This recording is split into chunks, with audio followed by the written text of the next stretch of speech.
The views expressed. No, don't go to the ball game. Listen to this show, okay? Stay with us. We don't have the Marlins no more, okay? Screw the Marlins. 11,000 people last night for the second game. You're listening to South Florida Sports Radio. 560 WQAM, Miami, Screw the Fort Marlins. And by the way, did you just hear you got ripped? 560 I think that was a shot. That was a shot. The Neil Rogers Show. To talk to Neil, dial I didn't see Joe volunteering to help either. In Dade and Broward. Yeah, we didn't in see other Joe counties, Rose or Zach with their big mouth going out there in the hallway, 877-785-NEIL or pound 560 on your AT&T and Verizon wireless phones. The opinions expressed by Neil, his guests, or his callers do not represent those of WQAM management, staff, or sponsors. Now, the Neil Rogers Show on 560 WQAM. Have the decent pay off. What's done Mo for sexual enhancement? Huh? Hello, this here's Mo Howard, and I want to tell you about a product that sexually enhances you. Now, we can't just say where.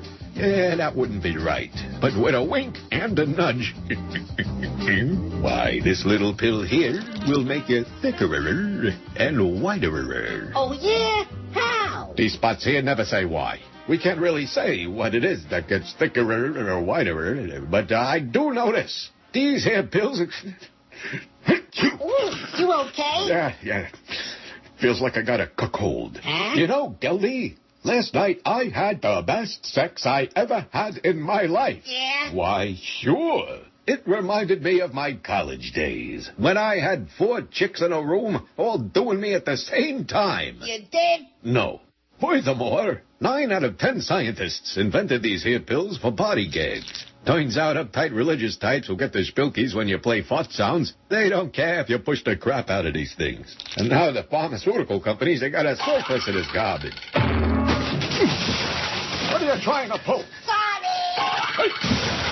What will you point that thing? But I'm whiter and thicker and it won't go down. Try to fold it and tuck it or something. Don't you think I already tried that? Oh! What do you think I got it in a splint for? Oh! Remember, if you got a limp noodle, swallow a bottle. And if you don't need them, buy them anyway. Yeah.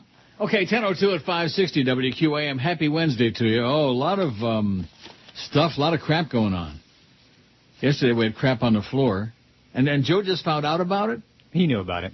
Yeah, he just talks crap, you know. He just talks a lot of crap. And, of course, Zach, whatever Joe says, oh, yeah, Joe, you know, with that raspy sound. But that's okay. At least I didn't hear Ira Windbag this morning. Was he on? Not that I know hope of. Not. No.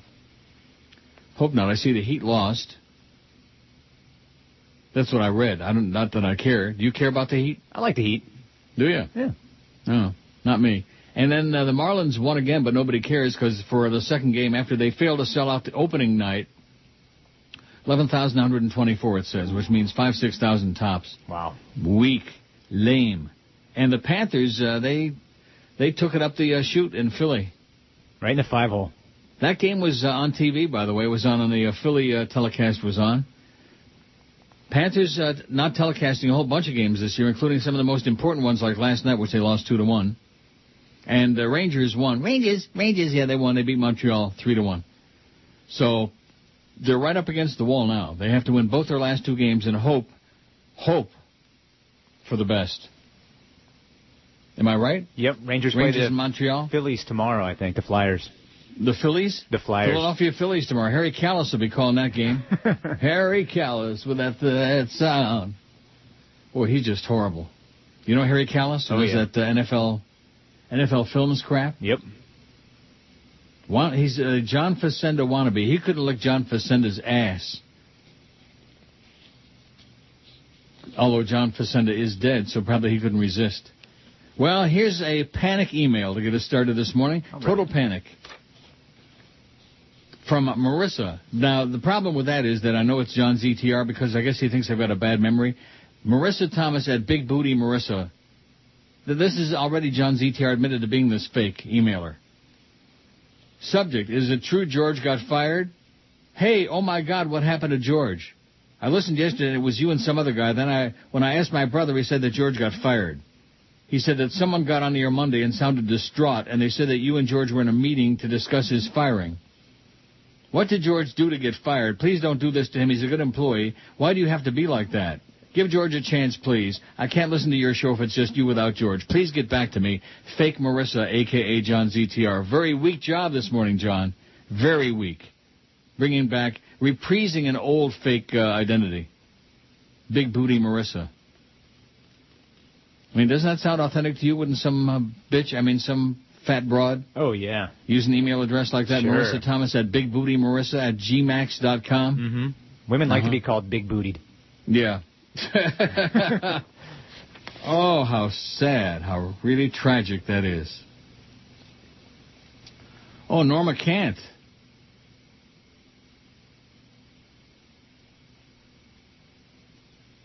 I don't think that it is right that after negotiating your 5-year deal last spring, you paid me nothing. And this year, you doubled it. The way the market turned out, your deal's not looking too bad. Yeah, that's right. Whatever you say, Norma, go away. Fishing around for money. You're getting exactly what you deserve this year. Nothing. The economy goes in the crapper. He sends me a bill for more than I've paid him for years. Which at this point, I still haven't heard about that lunch with Joe Bell. You know more about it than I do. Now, what happened to that other great... Oh, here it is. From the fake Tom Jicka. Leave it to Norma to interrupt my show. Okay, I'm in a very important point of the show at the beginning where we try to get off on the right foot, right? Yep. George did not get fired. George is on vacation this week. I'll be on vacation next week. So it's me and Flea this week and George and Flea next week. You got it? Fake John ZTR?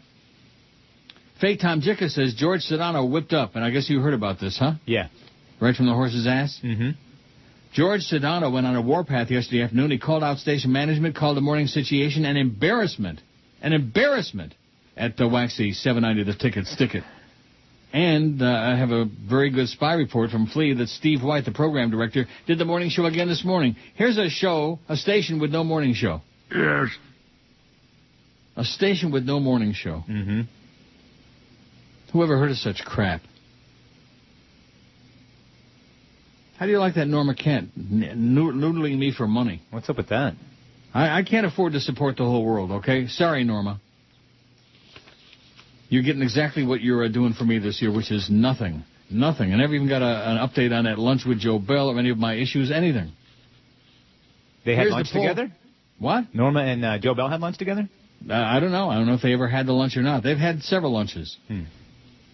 Norma used to have lunch with Greg Reed at some sushi place. I guess Greg was big into sushi, which probably explains a lot about his mental condition. Mm-hmm. But, yeah, you like sushi? No. I wouldn't eat it if they paid me by the bite. I mean, oh, my God. How can anybody eat something that's looking back at them? Sushi. Here's the poll, and we got some good news on the poll, too. Which of these talentless, overrated actors makes you most ill to look at? Adam Sandler, who was sucking wind in second place all the day and all night, he made a big run at the end and took the lead. Adam Sandler, 128. Will Ferrell, 125. Pretty close. Nip and tuck. Martin Lawrence, 84. Jim Carrey, 69. Will Smith, 68. Can't stand him. It's not a racial thing, but I'm sure some people will say, oh, if he was white, you'd like him. I wouldn't care if he was purple. I just can't stand him. He's arrogant and just obnoxious. He thinks his stuff don't stink. Maybe we can bring him in to drop a load on the floor because it don't stink. Then you'd help clean it up, wouldn't you? What are you doing? Oh, I don't want to hear him. No Will Smith? Now, do you remember Carlo in Godfather? Clean it up! Clean it up, you spoiled guinea brat. Remember that? Yep. Sly Stallone, 64. Ben Stiller, 63. Vin Diesel, 44. Keanu Reeves, 43. You fairy. Tommy Cruise, You fairy. 40. Kevin Costner, 36. Mel Gibson, 34. John Travolta, You fairy. 29. Jack Black, 26. I know Jay Black, but I don't know Jack Black. Who is that again? He's a comedian. He's kind of funny. No.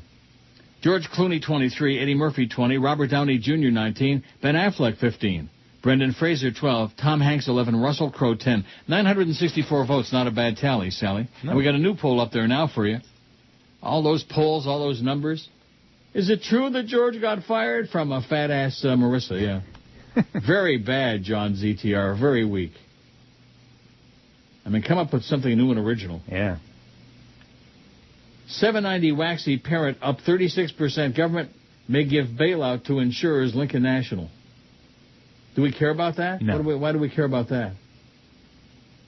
Do you care about Lincoln National? Well, they're Lincoln Financial. That owns the radio station, so no. Yeah, I know. Oh, here we go. Beautiful downtown Miami. Pictures. Somebody again selling me Miami. I'm glad you like it there, okay? Stay there. I won't. I'm glad you like it. I don't. Could you add dropped out of school to today's poll? Oh, okay. Can you add that? Sure. Dropped out of school? Now let's see. What is today's poll? If you could take back a single moment in my life, it would be when blank. I said something hurtful to someone, 24. I said I do, 12. Having sex with that person, 9. I didn't wear a condom, 7. I accepted a job, 5. I pulled the trigger, 4. I have no regrets. Liar, it says, 3. Liar. Yeah. I had that one more drink, 3. I ran a red light, 2. I tried to beat that train, 1. Oh, didn't make it, I guess. I signed the divorce papers, 1. I signed a contract, 1. That was you, right? None for I accepted someone's dare or I dared someone to do something. Out of the first 72 votes on today's very prestigious and highly important poll.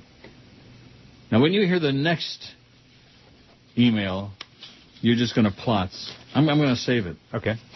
For after the break. It's from the fake Tom Jick again. It's about Stan Major. Stan Major. I mean, give me a break. Give me a frickin' break, all you radio groupies out there. I think Steve Ziegler, the ex-IOD engineer over there in, wherever the hell is he retired, Venice? I think he's the one that's impersonating all these people, sending all this old IOD trivia. I mean, does anybody even remember who the hell Stan Major is or was? No. Probably not too many. No. Do you remember Stan Major? No. See?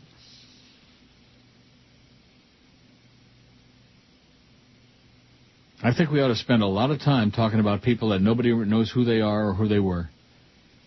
All you fake emailers out there, come up with some fake people who actually have been on the air in the last 20 years that somebody remembers who they are. That would be a good idea. Right? Yes. Like the fake somebody. Jacks, jerks. The fake jerks. Anybody remember him? Oh, he got one morning there on the morning show. He got a tryout. That was Dave funny. Lamont got a tryout. He was farting too much. And who else got the tryout?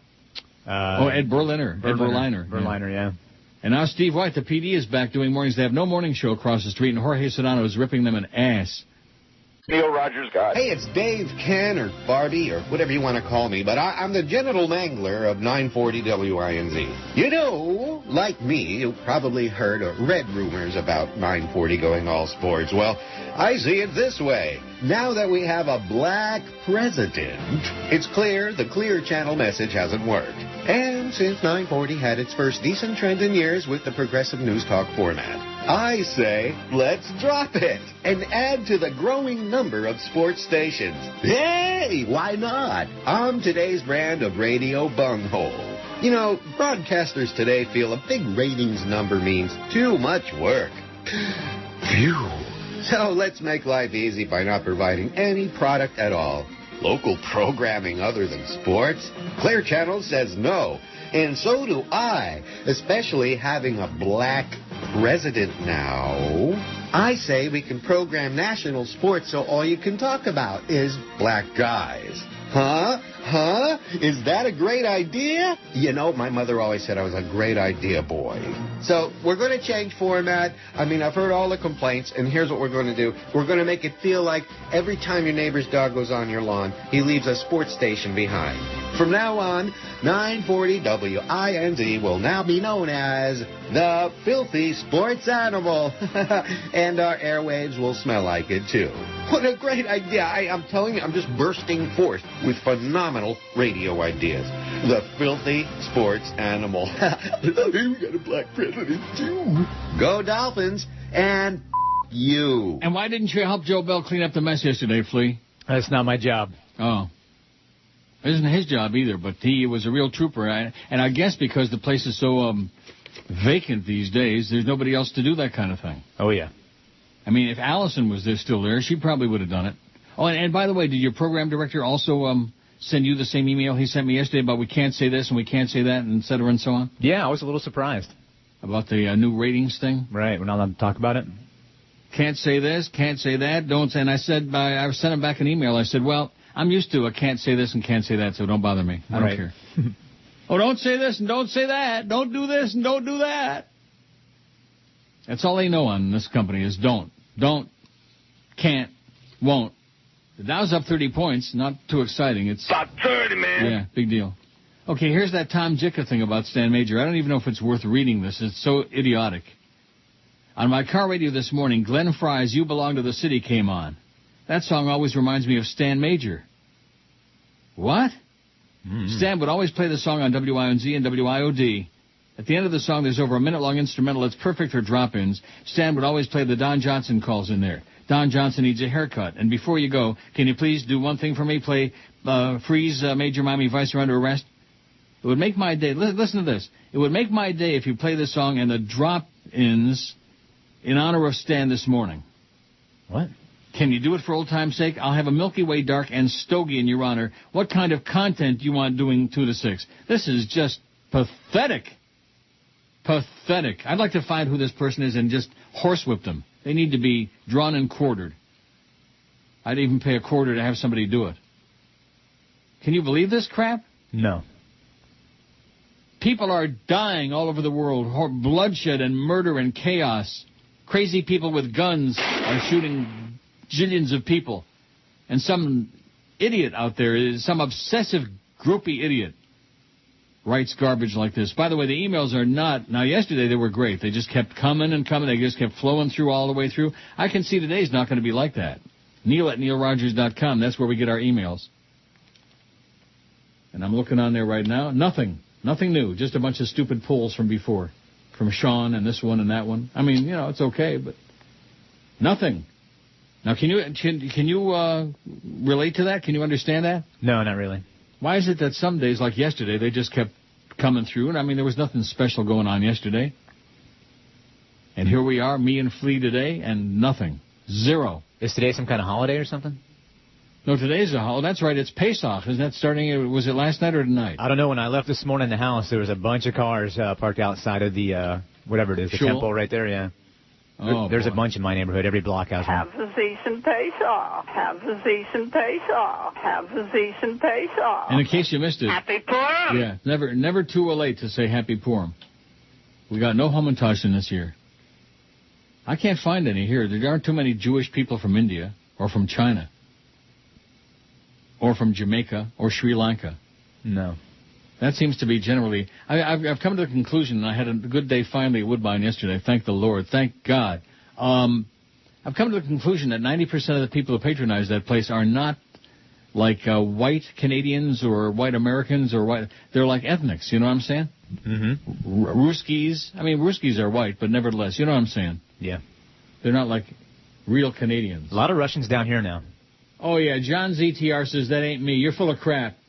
Oh, I think you're confusing the two fakes I have, Madeline the Fat Cow and Teresa. I ain't that Marissa gal, yeah. Madeline and Teresa, he put them together and got Marissa. Likely story, John ZTR. Big boob Marissa. Yeah, it sounds legit to me. Not. What is with these people? And that's all I got. That's what I got after my plea. I think I'm going to put Flea back on today. Just do the show solo. Uh-oh. Let's take a look at the schedule for today. There's no big today, so you got a little break there. We got DA from 2 to 4, which is definitely an upgrade. 4 to 7, Mad Dog at Augusta, where the Masters, they're freezing their asses off. Dolphin Night 7 to 8, then the Beast 8 to 11. Wow. What's that all about? Well, that's because DA's doing afternoon, so we need to fill in there for night. Mm-hmm. And we got Clarence's boyfriend, the Beast 8 to 11. What do you think of that? Whatever. Huh? Come on. Nobody listens at night anyway. Well, that's true. They can't hear it. Even if they wanted to, they can't hear it. Right. No emails. Nothing. That thing is just blank. In fact, if I eliminate all those old ones on there with the polls, it would just be a blank slate. Pretty lame, if you ask me. Oh, they must be all getting ready for what's coming up at noon. The Marlins. They're all on the way to the Marlins game. Oh, yeah. If you think they had a bad crowd last night, just wait till this afternoon. A midday game against the Nationals. Oh, against the Nats, against the horrendous, grotesque Nats, formerly the Montreal Expos. Wow, that's lame. The only, and the really sad part of it is if we still had the Marlins and we'd lose another $1 million a year or more on it, like we always have. If we still had the Marlins, we'd be getting out of here early today. Wouldn't that be a breath of fresh air? Oh yeah. Somebody faxed this in, and you forwarded it to me, I guess. Colorado man coughs up inch-long nail. Yeah, I printed that up and sent it over to you. Oh, you printed this up? Yeah. I thought somebody faxed it in. Colorado Springs, Colorado. What kind of a name is that? Prax. Prax Sanchez. He doesn't recall any serious hammer and nail mishaps in his past. Yet doctors administering an MRI on the 72-year-old Colorado man last month abruptly stopped the exam to tell him there seemed to be something metallic in his face. Right after the MRI, Sanchez coughed up an inch-long nail. His doctor, Jameson Kennedy, told television station KKTV in Colorado Springs the nail might have been embedded in his nose as long as 30 years. About 30, in his nose. Wouldn't you think you'd know if you had an inch-long nail in your nose? You would think. I mean, even if you're just picking your nose, like, oh, there's something sharp and nasty inside metallic. The MRI's magnetic force apparently dislodged the nail, causing Sanchez to cough it up. Sanchez says he can't remember ever using a nail like it. I'll probably frame it, he said Friday. Oh, my God. Where there's no sense, there's no feeling. 72-year-old man walking around with an inch-long nail in his schnoz. You ever hear such a thing? No. Let me just take a look before the break and see if there's any emails on there. Because if not, I think you're doing the rest of the show. I'm illin'. Oh, no. Oh, here's one. Oh, it's Brandon. Well, thank God for that. I suppose Joe and Zach assumed that Flea was just going to leave you hanging to clean the crap. Yeah, that's right. He was just going to walk out of the studio and go out. Oh, forget about Joe and Zach, okay? It's the same old crap like when we had the first team in Defoe. Oh, Defoe is on vacation, but we can't say that on the air. So Defoe's in rehab in Vegas somewhere. You know, they talk silly stuff because that's the sports mind, you know? They can relate to silly crap. Mm-hmm. Like, what's his name? Stormcat. Ugh. And Ira Windbag. You can't get much sillier than that. Holy cow, Aaron's coming. Come one, come all. Hey, y'all, it's Britney Spears with another blog update. Well, I'm here with my new boyfriend. He's a backup dancer on my tour. What up? And we're about to watch an important speech from President Obama. Turn on the TV, babe. Americans have much to be proud of. Our armed forces are stronger than ever. The economy is getting back on track. And Britney Spears is hanging up. Yes, it is. Did I hear what I think I heard? The economy's back on track? That's awesome! Señorita Britney? Oh, hi, Consuela. She's my housekeeper, y'all. Sí, señorita Britney. Yo tengo un mensaje más importante. English, please, Consuela. Oh, lo siento. Your is hanging out. Gracias. Dang! I didn't even know she spoke English. Babe, I think she said your is hanging out. OMG, so embarrassing. Let me stuff this back in. Okay, that's it for today's vlog. TTYL, y'all. Oh, that thing just keeps flopping and flipping, you know it? 10:32 at 560 WQM. Flea is here today. He's not speaking at the moment. That's all right. I'm here. You want to hear an apology from the fake Rick Riley? Okay. Well, actually, there's some emails coming in now. They're starting to, we're a little bit slow this morning, I think, because people were protesting against Joe Rose and Zach making up stories about Joe Bell cleaning. That was a true story, by the way, but we had the blow-by-blow on it. Yep. Yesterday. The wipe-by-wipe.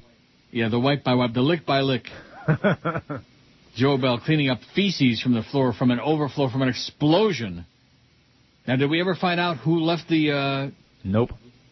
Who let the dogs out? Nope, not yet. God, I can't even begin to imagine what kind of... How did it get under the door?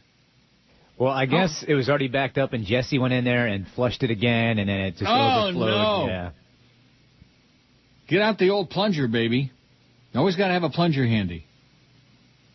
And sometimes they actually work. Most of the time, not. I don't know. I guess not that I've used them that often in my lifetime, but they work, right?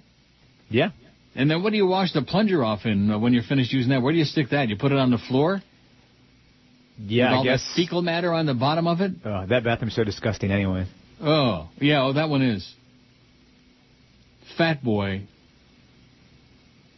left a splatter in there some years ago that I don't think is ever totally gone. It hangs. Anyway, the fake Rick Riley says, last week I sent you an email making the point that I felt the show had turned into a private conversation between you and George that made it difficult for your audience to participate. Yeah, I remember that fake email from the fake Rick Riley. Having thought about what I said, I realized it's not your show that's the problem, it's your audience. Most of us have absolutely nothing worthwhile to contribute and have to be drip-fed material in the hope that something will possibly trigger a pertinent response. I would therefore like to apologize and say that it takes a true talent to talk for 4 hours every day to an audience who cannot be bothered or are incapable of contributing anything relevant or interesting to the show. That is correct. That's why they call me. Oh, God. I know criticism doesn't bother you and that it's only a radio show, but the remarks I made were uncalled for. I just wanted to let you know I regret sending the email from the fake Rick Riley. Are you touched by that or what? Oh, yeah. Yeah, touch this. Dow's up 30 points. It's not going anywhere. Just like this show. It's not going anywhere. Did you see the breaking news on another pirate attack? I don't care about pirate attacks. 20 Americans taken hostage. Oh, that's yesterday's news. Oh, it is? Yeah. Wow. CNN's running it as breaking news. I got that somewhere in my desperation pile. Like if I... Oh, here, and this one is important. Dana says, I've listened to you on and off over the years, and you're right. I don't miss the calls. Keep going forever. Love your show. Thank you, Dana. She don't miss the calls, and neither does anybody else with a brain. I'm your friend. I'm your friend. What kind of a simpleton would listen to that except for Jolly Joe Bell? And you can probably verify it that he paid those guys to make those calls. I'm sure of it. And Norma's giving me a song and dance. Oh, how come I didn't get paid by... You know what, Norma? Stick it. You're getting paid exactly what you've been worth the last however long. And now he's raving about what a great deal I got, this new 5-year extension, how great it looks in retrospect. Yeah. Like everybody knew there was going to be this massive depression. Didn't they know that? Oh, yeah. Yeah, they're smart. They're not like Fredo. They're smart. Mike says, listen to you in Tampa online. I was one of your listeners from your Tampa gig. Met you in Clearwater that crazy day. Great to hear you. Tampa radio still sucks. It's better than Miami. I used to play of some guy's short laugh. That was always my favorite. Some guy, short laugh, like this, like that. That's a Rick Riley. We stole that from Rick and Suds. So thanks, Mike. Mike is in Tampa, your old stomping grounds. All right. No, it's not all right. Oh. It's a horrible place. No. Blackie, who's really chronic. Oh, good. Good morning. Just wanted to let you know I'm off to Vegas later today. Good. I don't plan on plunging my guts on the slots.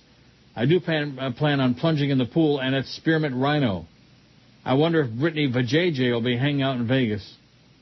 I'll give you regards to Mo Green and the fellows. Enjoy your vacation and your time at Woodbine. I'll give you a full report on the shenanigans in Vegas. Nice win by the Leafs last night, Blackie says. Yeah, really significant. They beat Jersey 4-1 in a totally meaningless game. Martin Gerber outplayed Martin Brodeur, the Frog.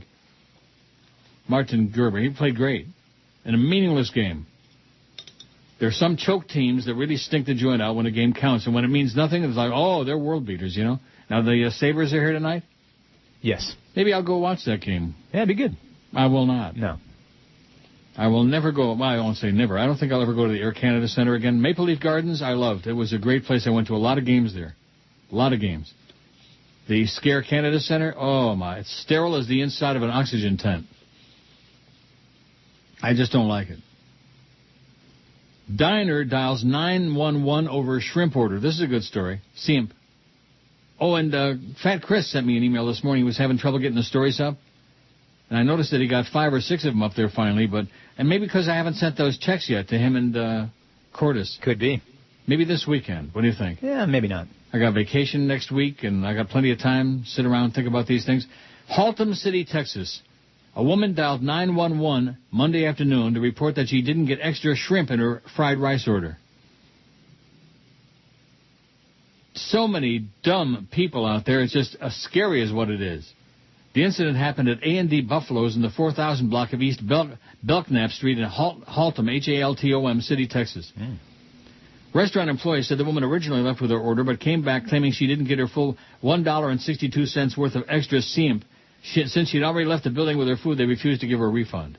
Of course. She started yelling and screaming, brought her boyfriend in, and they started making a scene in here, said Alex Kim, the restaurant's manager. Employees said that when the irate woman called 911 to try to get help from the police.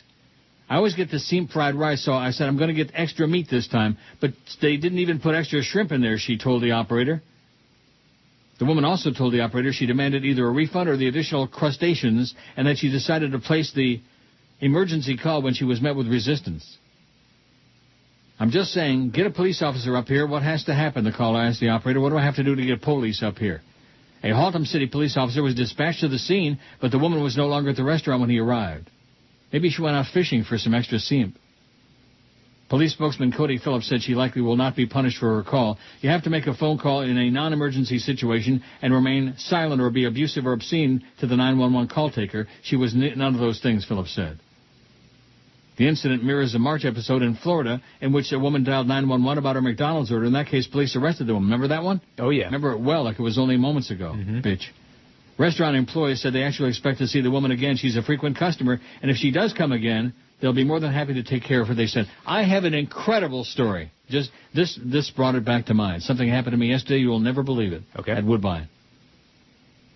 Somewhere in this city, there is at least one honest person. Neil Rogers. God.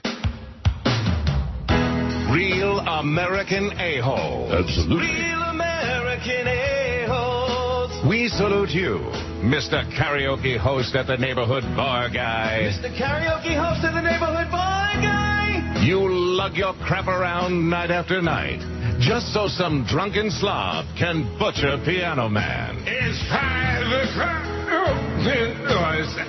Your equipment is state-of-the-art. Your karaoke collection is the best.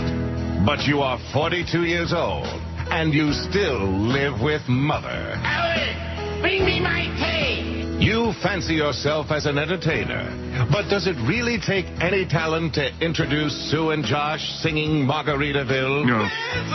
Where's the salt now? Sure. Your cushy gig means you meet a lot of chicks, but they all smell like hot wings and look like John Madden. Ow! So we salute you, Mr. Karaoke Host at the Neighborhood Bar Guy, your MySpace page, your 9-volt batteries, and your Post-it notes. You are a real American a-hole. Ass Clown. Oh, sorry, 1045 at 560 WQM. When you hear this story, I don't know if you're going to believe it or not. It's true, though. Okay. So I'm at Woodbine yesterday and having a pretty good afternoon. And now that you have the tickets in the machines, there's no more coins. You just punch when you want to take out whatever you got in there, you just punch the thing out and it gives you a ticket. Right. And then you take it to the cashier when you're ready, or you put it in another machine, man. So what I wanted to do was take a large ticket to the cashier and get a whole bunch of 20s. You follow what I'm saying? Okay, yeah. I like playing 20s better than hundreds. I don't know. Hundreds, it just seems like it goes faster. 20s, I don't know. So I'm walking toward the cashier, and I reach into my Woodbine wallet. And I've got a whole bunch of tickets in there. And I pulled out a ticket, and it said $1,350 on it. Nice. I figured, okay, that's a whole bunch of 20s. That'll do. I go to the cashier. I hand her the ticket, and it says $795. And she cashes it, and I thought, am I losing it? And I look in my Woodbine wallet to see if there's a ticket in the midst of all that bunch of $1,350, and there's not. Now I start getting really nervous. I'm thinking to myself, I bet you I had two tickets kind of like stuck together, Mm-hmm. And as I went to the cashier, I must have dropped one somewhere. I'm not sure, but I'm thinking. And the whole afternoon, which I had a really good afternoon, but I'm thinking in the back of my mind, gee, I wonder if I just lost $1,350 on the flow. That would be bad. Yeah. And there's no way I'm ever going to find it, right? No way. So I go and I win a bunch of money, and before I leave, it goes to show you blind luck. When you're having luck, you have it, and when you don't, you don't. When you don't, you're working for Beasley. I'm sitting, and when I never play this thing, it's the biggest scam. I've won a grand on it a couple of times, which I think is the most you can win. It's the 2-cent Wheel of Fortune thing with a big wheel, and everybody sits around. Have you ever seen that thing? Yeah. You have? I have. Well, it's right in the front. They have one at Woodbine. And before I left, there was a couple open seats there, so I figured, well, I'll sit down and give it a shot, even though this thing is generally, you don't get the spin. I put in a few bucks. I hit the button a couple of times, and all of a sudden, two guys, one of them a big black guy, approached me with suits on, Mm-hmm. with suits, and they have that, what do you call that thing, hanging from their neck? Oh, I don't know. Well, like official, like employees. Oh, okay, like a badge or a credential or something? That's it. Now you're talking. Okay. And so this big black guy shakes my hand. He reaches out his hand, shakes my hand. I thought, oh, what did I do now? And he said, did you lose something here today? You won't believe this. And the other guy, he says, we saw you drop a ticket on the floor, and he holds it up, and there's $1,350. Wow. That's he said, amazing. Somebody found it and turned it in. That would never happen down here. It would never happen if I found it. If you find it, listen, you don't have to have any identification. You don't have to, you just take the ticket to the cashier, and they cash it. No questions asked. Yeah, I'm not going to lie. I would have cashed it. Yeah, and so would I. If I found a ticket for with all the money I've lost in that place the last 5 years, if I found $1,350 ticket on the floor or any amount, I'd take it and cash it. I'd rush to the cashier. Hey, guess what I got? And some schmuck, some very nice, honest person, and I have no idea who it was, nor did they, turned it in. And the black guy says to me, he says, oh, yeah, we've been looking for you all afternoon and finally found you here. Wow. Because, they got the cameras, they can see everything. Right. Now, how much tape did they have to look through to see me dropping that one of the two tickets on the floor? The two must have been, pretty much stuck together, and I dropped the one on the floor. Is that an incredible story or what? That's a good story. Gives you hope. Yeah, it's a great story for me. And I thanked them profusely, and they checked my driver's license and my shoe size and took a look inside my rectum, just to make sure everything was kosher. Wow. And away they went. And away I went. Was it a pure rectum or an unpure rectum? You mind your own business. Get your nose out of there, okay? Isn't that a great story? That is. Once in a great while in life, something really lucky happens to you, and that was it. Maybe one thing, if I saw you drop it, I would say, hey, you dropped this, and I would hand it to you. But if I just saw the ticket on the floor with nobody standing around it, I'm cashing it. Right. Somebody found a ticket on the floor, and they realized somebody dropped it, and they're so damn honest. I appreciate the fact that they were honest. Otherwise, I would have lost the $1,350, and eventually I would have discovered, guess what? That ticket's not in here anymore. I lost it. There was a couple of honest people, if you think about it. The guy that turned it in was honest. The person that took it was honest because they could have easily called a friend and say, hey, come here and cash this ticket. I just found one with $1,300 on it. Right. We'll split it. It's one thing to be honest. It's another thing to be stupid honest. Now, do you agree with me on that or not? Yeah. No, I do. I appreciate the fact that somebody was that honest because it helped me out, but I just can't believe there's anybody that much of a fool unless they were afraid that they were being watched from above and somebody saw them pick the ticket up. But I'm sure that there's plenty of tickets on the floor, for 2 cents and 1 cent and whatever. People throw that crap on the floor. Mm-hmm. How would they know how much the ticket was worth? And how would they know that they weren't the one who dropped it? Right. Maybe they were picking up their own ticket, Just because somebody bends over in the middle of the casino doesn't mean they're going to go into a panic upstairs. But can you imagine the detail, how much they watch in all casinos? They're watching, if you pick your nose, they're watching real close. And you happen to still be there. You could have left. Say what? And you just happen to still be there. You could have left. Oh, yeah. You know something? I was on the way out. That's the miracle of the story is I almost never play that 2-cent Wheel of Fortune thing, that big. It's a sucker game. It's horrible. And you have to get 3 patent Vannas to get the spin and all this other crap. It's garbage. But I just happened to be in the mood. I was way ahead, and I figured, I'll put a couple of 20s in there. I'll give it a shot. Otherwise, I would have been out the door.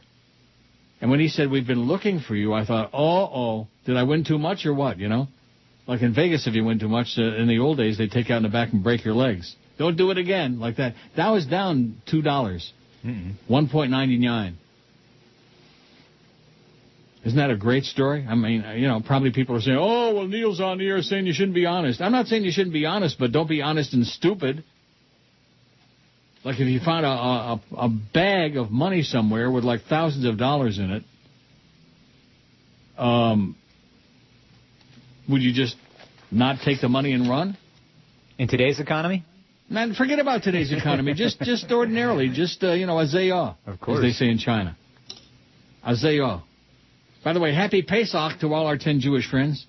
We don't have a lot of Jews anymore. They're upset because I won't kiss Israel's ass. I'm not big on terrorists. Muslim terrorists, Jewish terrorists. I'm not big on terrorists. I'm not big on butchers. American butchers, Iraqi butchers, Iranian butchers. I'm not big on that. Oh, let's see. Drew Rosenpenis says, Neil, yesterday Flea correctly noted the problem with Rosenpenis on Joe's show was he says nothing. If I might, it goes beyond that. Wow. I know these are sports stories you probably don't give a rat's ass about, but assuming for the sake of argument that Rose's show ought to be addressing sports stories, Rose and Penis is at the heart of several big stories, i.e. Terrell Owens getting released and picked up by the Bills, Plaxico Burress getting arrested, released by the Giants, having an arbitrator just grant him his huge bonus over the Giants' objection, yet he never discusses these on Joe's show, and B, worse yet, Joe never dares to ask him about these types of events or to challenge Drew's pablum, instead allowing Drew to puff up his business and his fabulous personal life. How you do with the ladies? Right. It says, God, how I hate Rose and Penis, a major fraud and phony. Thanks, Al, signed, the real mofo. How do you like that? I'm with him. Somebody who's got the balls to rip Drew Rosenpenis the ass he deserves. He is so bad. And what did you say? You said he has nothing to say. Right, and he could say lots. All he does is come on here and kiss his clients' asses, that's all. Yep. So let me ask you folks out there, that would be a good poll question. If you found a ticket on the floor in a casino or a bunch of money on the floor, would you return it or would you pocket it? Don't you think that's a good question? I mean, we're not doing that poll right now, but, it's some future date, like in about 5 minutes. Evidently, the audience is nonplussed by that story. There's no, the emails are really weak and slow today. We could take calls. No, we're not taking any calls. You take the calls off the air. Okay. I'm your friend. Oh. Hi, Ron. Hi, Ron. It's Moron. The Dow's up 3 points, so I made a little comeback. For a second there, I thought we were going to have like a red negatory day. That would be really bad. PR Ralph, Puerto Rican Ralph says, sent the holy schedule last week. Passover starts at sundown tonight. Happy Pesach. Don't eat any leavened bread. You're going to burn in hell. Such nourishkeit, such nonsense. God. And tell Fleabag not to categorize all Puerto Ricans. We all do not have anything indicating we are Ricans, like CDs, flags, banners, etc. Only most. Oh, see, you said that. Yeah. That's your anti-Puerto Rican. You picked that up from George. I love the Puerto Ricans. It's just funny that they have, they all have the flag. What do you mean you love the Puerto Ricans? How many Puerto Ricans do you know? Well, like 3 or 4, but the ones that I know I like a lot. They're cool. I got no beef with them. It's just funny that they all have their flag somewhere on their car. Yeah. How many Cuban flags do you see in South Florida? Not as many as Puerto Rican. Come on. Really? Yeah, I'm telling you. Wow. Man on motorized bar stool charged with DUI. This is a good story. Yeah, I saw the bar stool, too. Did you see a picture of it? No. Oh, man. It's like a bar stool on a lawnmower. It's got a link to it, but I think the links stink. You know? Yeah. And I just don't do links. Basically, it's a bar stool attached to like a lawnmower. Yeah. Well, what's wrong with that? I don't know. Is this story out of Tampa? Let's see. One moment, please. I'm printing it out. Don't get pushy. Sorry. Ohio. Oh, okay. Well. Newark, Ohio. I know of Newark, New York, and Newark, New Jersey, but I didn't even know there was a Newark, Ohio. Did you know that? No. What an educational friggin' show. Oh, Neil. This is the Neil Rogers Show. Rock solid. This is your brain. You fairy. Any questions?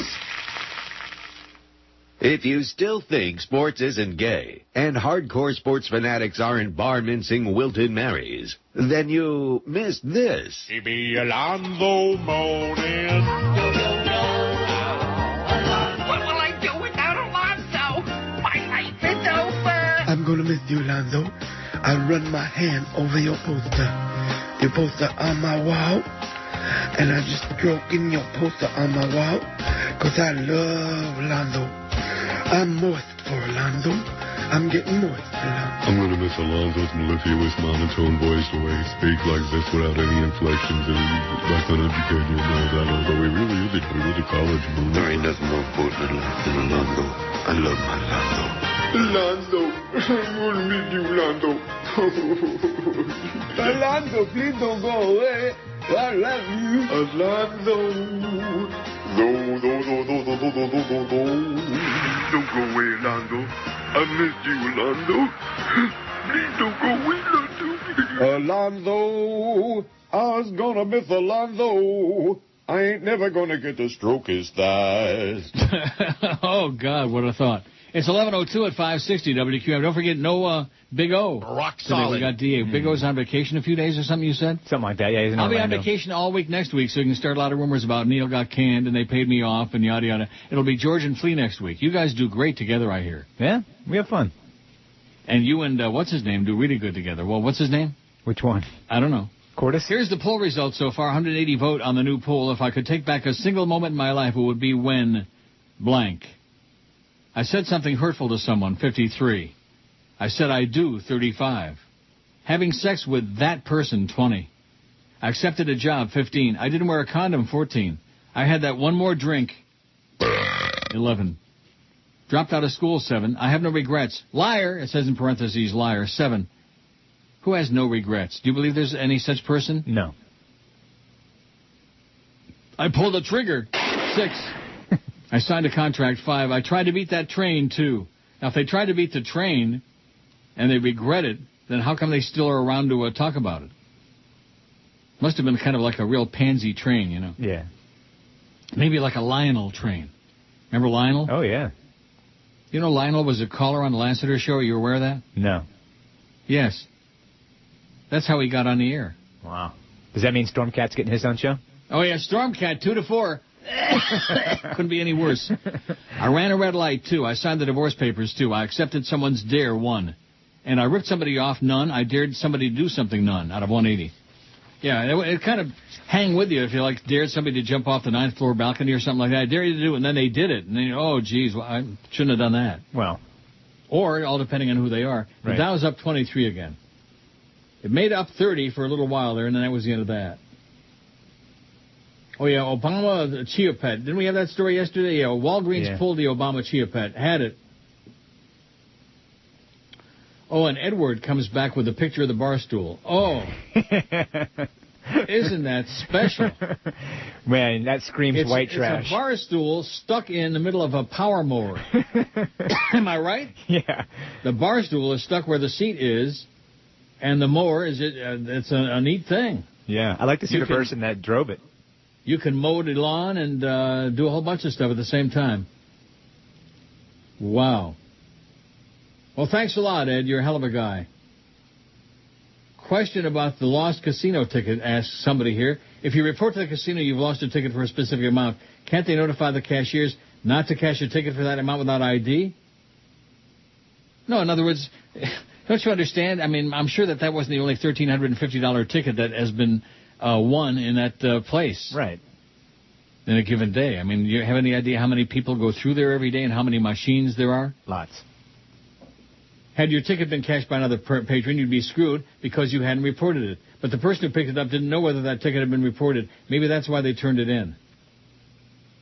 If I found a ticket, I'd be tempted to cash it in, but I'd be afraid the casino would be watching for that particular ticket at the windows, and then I'd be effed. Glad you got your money back, says somebody. Yeah, but you could cash it any day, right? Yeah. Yeah, so I can come back the next day. I didn't have to cash it yesterday. In fact, I wouldn't have cashed it. I'd have put it in my Woodbine wallet. If I would have found somebody else's ticket, I'd have stuck it in my wallet in the middle of all those other ones. Right in there. Right? Yeah. And then maybe like tomorrow or this weekend, I'd have gone sauntering up to the window and said, cash it, bitch. Like Pharrell said, just give me the effing money, bitch. How was he on the air? I mean, how is he? Well, he's on the air on Sirius, so he can do whatever he wants. But how was he on the air on terrestrial radio ever? No idea. Ever. I was not a fan. I mean, you talk about somebody who was just totally out of control, and that was the last day he was on our air, the last day. I'm driving into work, he's doing a spot, and I thought to myself, this has got to be the end, and it was. Because he had already been on notice that if he didn't straighten up and fly right, they were going to can his ass. Mm-hmm. He's doing a spot for like some loan company.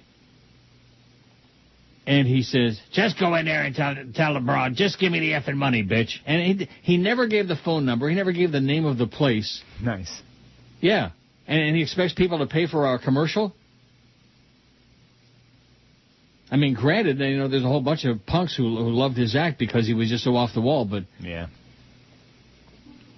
Crazy. Just crazy. And that's the kind of people that... And then, of course, when Greg hired Mo, that was something. He was so proud of that accomplishment, he came in and showed me Mo Howard David's signature on a contract.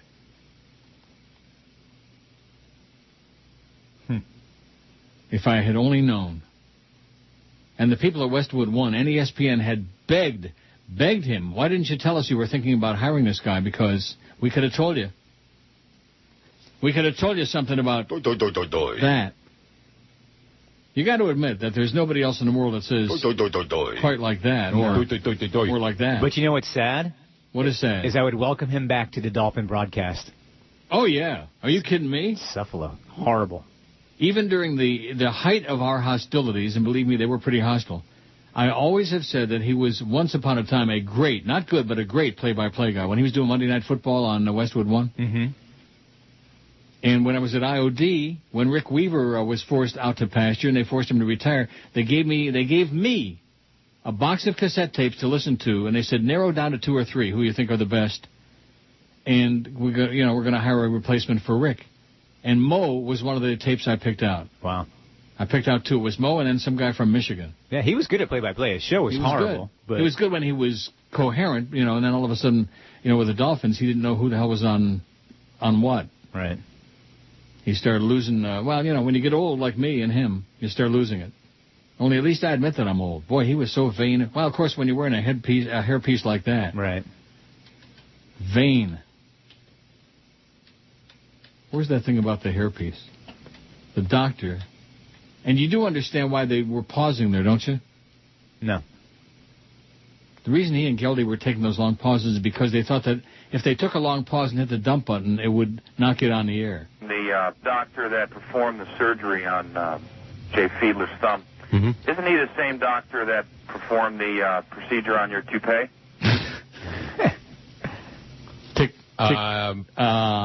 It's the doctor who performed the surgery. Just think about that. Think about it while the delay builds. Klein? Fiedler's doctor? And that's my favorite part of it, is Geldy schmirkles. He can't control himself. Mm-hmm. He schmirkled. Did you hear it? I heard it. He chuckled because of the fact that, Mo and his hairpieces, which he eventually dumped it. Between Steve Ziegler and Mo Howard David, I've gotten 2 really radio giants to dump their hairpiece. Yeah. Steve Ziegler, the former IOD engineer, who used to walk around with this huge screwdriver in his back pocket. He wore the worst hairpiece. He made Mo look like a fashion plate. His hairpiece was so bad. It looked like a muskrat dot in his head. And I used to, razz him on the air about it. And one day, I'm talking on the air, and he goes in the control room, and I made some comment about his piece. He took it off his head and threw it. Wow. Over in the corner of the room. He never wore it again. At least he never wore it to work again. Now, was he completely bald, or did he have the hair ring? He was that queen on CNN? Uh-huh. What the hell's his name? Felching? Yeah. What is his name? Ari Felching or something. Ari Felching, whatever his name is. Yeah. He's the egghead. You know the one I'm talking about. Mm-hmm. That's how bald he was. Cue ball. Like Mo, same thing. Mo is a cue ball. Now, did you ever see Mo without the piece? I never met Mo. What? No, he was gone before I got here. Oh, my God. You haven't lived. Because when I started, it was the Kenny and Bo show. The Kenny and Blow morning show, yeah. Yep. And it did. Sure lived up to its name, the Kenny and Blow morning show. I don't know if it blew, but it sucked. It was by the way, that was a invention, a creation of your mentor, Jolly Joe. Oh, I know. That's his good buddy, Kenny Walker. And his other good buddy is D.A. from the West Coast. There's another one of his good buddies who gets a point like that. But again, not all his fault. No. I don't know what the story is there. I mean, the fact nobody can hear the signal at night, that probably is part of the problem, a big part. He'll be on this afternoon, 2 to 4, when people can actually hear it a little bit. Not real good, but... Hey, there's your bald buddy on CNN right now. There's Allie Felching, yeah. Yep. Allie Felching, she's got the vest on today. Miss Egghead. Look at that. She makes Matt Fudge look like Hercules. Oh, I never got to that story yesterday about Matt Fudge insisting that he's not gay. Oh, Jeff says Vince Van Patten and Linda Blair were in 2 movies together, Hell Night and Roller Boogie. I don't remember Roller Boogie. No. I remember Boogie Nights, but they weren't in that. Mm-mm. In fact, Vince Van Patten would have been a lot better than Marky Mark. Not that Marky Mark wasn't great in that movie, but boy, Vince Van Patten. Whoa. He was really, I would say he was the most incredibly beautiful young man I have ever seen in my life. Vince Van Patten. Naked. I never saw him naked, but of course now he's probably old and ugly, you know? See, this is the problem. We don't see anybody for years, then all of a sudden they're like 50, 60 years old. Oh, my God. What happened to them? Look at, did you see what he's doing there? Are you watching Allie Felching? That looks obscene. That I can't believe on worldwide CNN TV they let him do that. He's just cranking it. He was pumping it and cranking it. Oh, my God. The egghead has lost it. Oh, Neil. Yank it, baby. Right now on Entertainment Tonight. The First Lady, Michelle Obama, is generating a little bit of controversy. She touched Queen Elizabeth on her nipple. and it's not so hard. But the Queen's former press secretary says it's okay. They have brought together that special relationship that we've always had. Also, President Obama reportedly gave a sausage to Her Majesty. It's not perfect, but it is the right size. It's enormous. I don't want any spam. Plainly X-rated. We'll be right back. Oh, the royal family are so uptight and so constipated, they make me sick to my stomach. Is there anybody other than the Brits who really have any interest or respect for that all that shenanigans? No. Got to be a sick person. Oh, it's the royal family, the Battenbergs. Clarence wanted to know if you wanted to give Marlins score updates during your show. We have a sounder.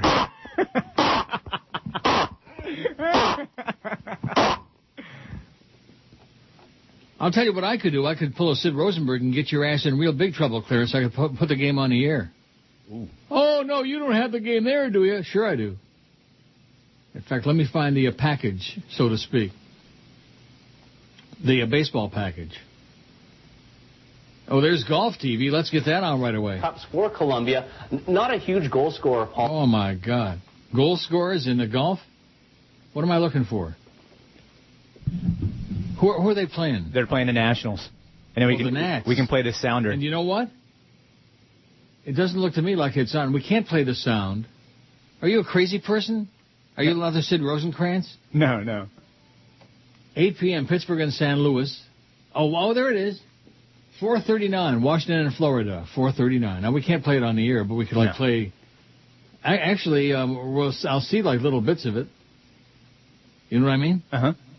And if it's the Washington telecast, they'll really embarrass the hell out of everybody, because you know there's not going to be anybody there. But you need this first. I guess it's not going to play. What? There's a Marlins sounder, I guess, that we have. So for a big score update. Here it is. That's the Marlins sounder. So don't let me forget. I'm going to write it down, 4:39. So I got another story that I just remembered before I read the one that somebody sent in to me. Mm-hmm. I thought there'd be a whole bunch of them. There's one or two. So back in December, in mid-December, I flew Paco's family, the Ganze Mishpocha, from Mexico to Toronto. Wow. And put them up in a apartment in my place here, my building. Cost me a fortune. Anyway, they get here. It's mid-December. It's about a week before Christmas. They get here on a Friday night. I get a text message from Paco from the airport. Everything is great. Everybody's, flight was fine. 20 minutes later, my phone rings. Mm-hmm. My cell phone. And it's Paco.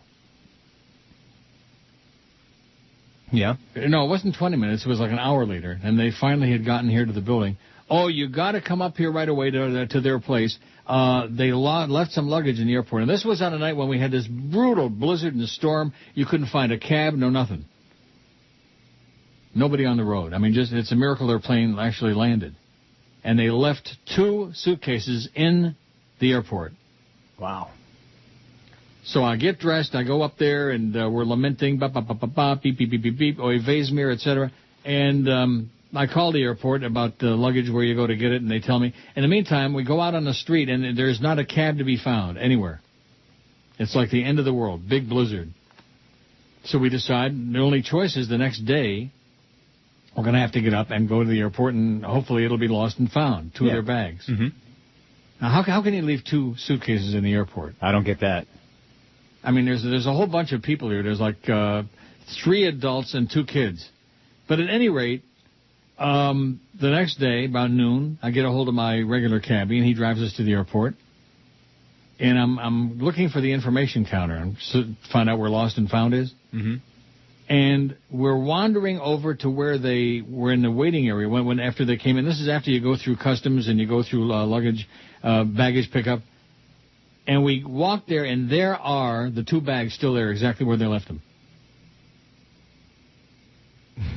Now, can you imagine that happening in New York? No. Or here? Or Miami? Or Ishpeming, Michigan? I mean, I can't imagine that happening. The people here are so damn honest, it's almost disgusting. 2 pieces of luggage, and they left them in the airport, and they were still sitting exactly where they left them, untouched by human glands. Now, here's one from Barbara in Sunrise. She says, I'm touched by your story. I have one, too. A few years ago, I was in Toronto and visited the place with a glass floor. My husband and I were there for hours. We shopped and saw a big bear statue dressed as a Canadian mounted police.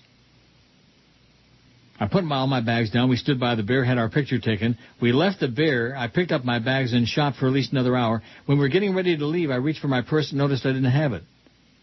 We retraced our steps, and I found it untouched on the floor over by the bear. All my ID, wallet, money, credit cards, etc. were in it. That would never happen in South Florida, says Barbara. Canadian people are very honest. Lucky for us, huh? No, it's not lucky for us, huh? It's lucky for us, eh? Get it right, Barbara. And thanks for your story. How do you like that? Wow. I mean, a purse, which you know there's got to be money in there, right? And credit cards and jewelry and stuff, all these things. You would think. All of these things. Untouched by human hands. So if you want to lose something, come here. Come to Toronto. Lose your mind. Lose your ass. Speaking of that, I'll get to that story about the motorized bar stool. It's a beautiful thing. But this one is more timely based on what we're talking about. Okay. A Markham, Ontario man who lost hundreds of thousands of dollars on slot machines is suing the Ontario Lottery and Gaming Corp for $3.5 billion, claiming staff allowed him to gamble even though he'd authorized them to deny him entrance to the casinos or throw him out if he went in. See, that's a scam. They tell you can sign up. I mean, I'm not doing that, but I know that crazy Maurice, the Frenchman I'm always telling you about. Mm-hmm. Oh, I lost $21,000 today. He's a crazy person. $5 slots. Wow.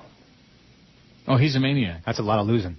Yeah, and he's always saying, "Oh, they took my picture and I told them not to let me back in." If you've got 50 cents on you, they don't care if you're like a deadbeat, if you're homeless. They don't give a crap. They want it. Whatever you got, they'll take it, and they want it. This crap about casinos, not letting you win. Sure. In a statement of claim filed in Ontario Superior Court and served on OLG this week, Peter Dennis argues the province's voluntary self-exclusion program failed to prevent him and others from gambling, and the OLG actually profited from problem gamblers unable to stop themselves. You bet your sweet ass they do. Of course. They love it. All the suckers, they love us. You notice I said us. The self-exclusion program allows problem gamblers to sign a form granting casino and racetrack staff the right to use their best efforts to bar them or remove them if they're caught inside. About 12,000 people have signed up. Rob Moore, a senior OLG vice president, said he finds it troubling that people might think of the program as a way to not be responsible for dealing with their addiction. It's quite dangerous and misleading to think that one could transfer the responsibility they have once they've confronted that they have an addiction onto a third party, he said. Once they've confirmed they have an addiction. Dennis, a married father of two, became anxious and depressed after losing about $350,000 between August 2000 and May 2004 on slot machines. The unproven statement of claim alleges.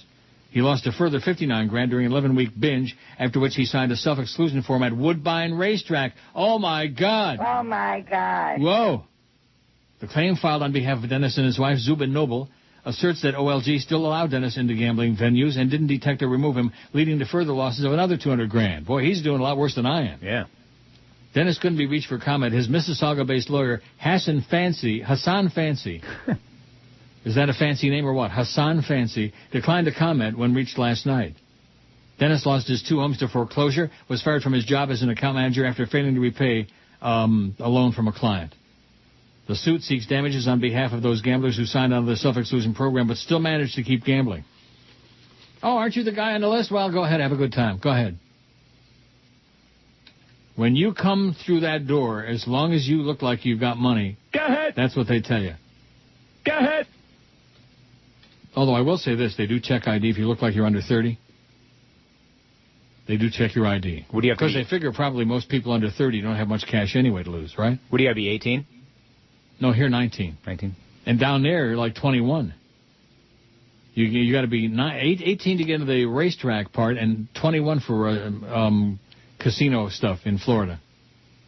Now, why is that? What kind of crap is that? I don't know. Like the drinking age here is 19. Why is it 21 there? Why is everything so repressive and regressive in the U.S., eh? Huh? Right. Don't you think 19 is old enough to drink? Yeah, it's old enough to die in a war. Believe me, it sure is here. Neil, God.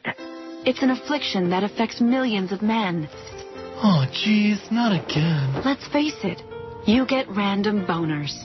And now there's help. Flaccid XS will keep your tube snakes soft and limp so you can get through your workday. Boner free. Hey, where's Bob? He has his meeting with HR today. Oh, he's taking a sick day. He's got a boner. Oof, that's good. Last time he came in with that, I caught it. I was out for 3 days. I had to go to the hospital. I'm blind in my left eye now. After taking Flaccid XS, if your meat rocket stays lifeless for more than 8 hours, immediately call your cable provider and watch a porno. Man, I still have bad dreams about that thing. Oh, yeah. The thing was a rager. Flaccid XS. Finally, grab life by the horn. Oh, no. I'm sure we can't play that. Probably not. Well, too bad. We just did. Yeah. Screw you, Joyce. 11:31 at 560 WQM. We got DA for the Big O at 2, so don't go away. And then Mad Dog from Augusta. And then after that, well, and then we got the Beast tonight, 8 to 11 for DA. Frank says the self-exclusion agreement is a scam. I personally know someone who signed one, and she gambles regularly still, and the people personally know her. Basically, the self-exclusion agreement doesn't prevent you from gambling because if you have money, they won't throw you out. That's right. If you got a dime, they want to squeeze it out of your ass. They turn their head. However, if you perchance hit a jackpot, they produce a self-exclusion agreement, throw your ass out, keep the winnings, and will not return your losses. You hear those sirens? Yep. Oh, they just stopped. As soon as I said it. And speaking of honest people in Toronto, my close personal friend Ken the Stalker in Etobicoke says, Etobicoke's right up the road here in Toronto. Mm-hmm. He says, I'm glad that your $1,300 was returned to you. $1,350 to be exact, Ken. Yesterday, I left my cell phone in a shopping cart at the supermarket. When I realized my loss, I returned to the store. Some honest person had turned the phone into the orifice. There are some honest people in the world, and they all live in Toronto, I guess, Ken. How do you like that? I mean, a cell phone, who needs that? Isn't everybody got their own cell phone? I would think so. And what are you going to do with somebody else's cell phone? Besides run up a whole bunch of, minutes. You can change the SIMS card in it and be able to use it. Yeah, that's true. There's something for you folks to think about. I mean, honesty is, I'm all for honesty to a point. But when you find, for example, a couple of years ago, that's got to be more than that, 3-4 years ago, I was coming in one night to the building, the front door here, on a weekend night, and I looked down. I just happened to look down because it looked like money on the ground.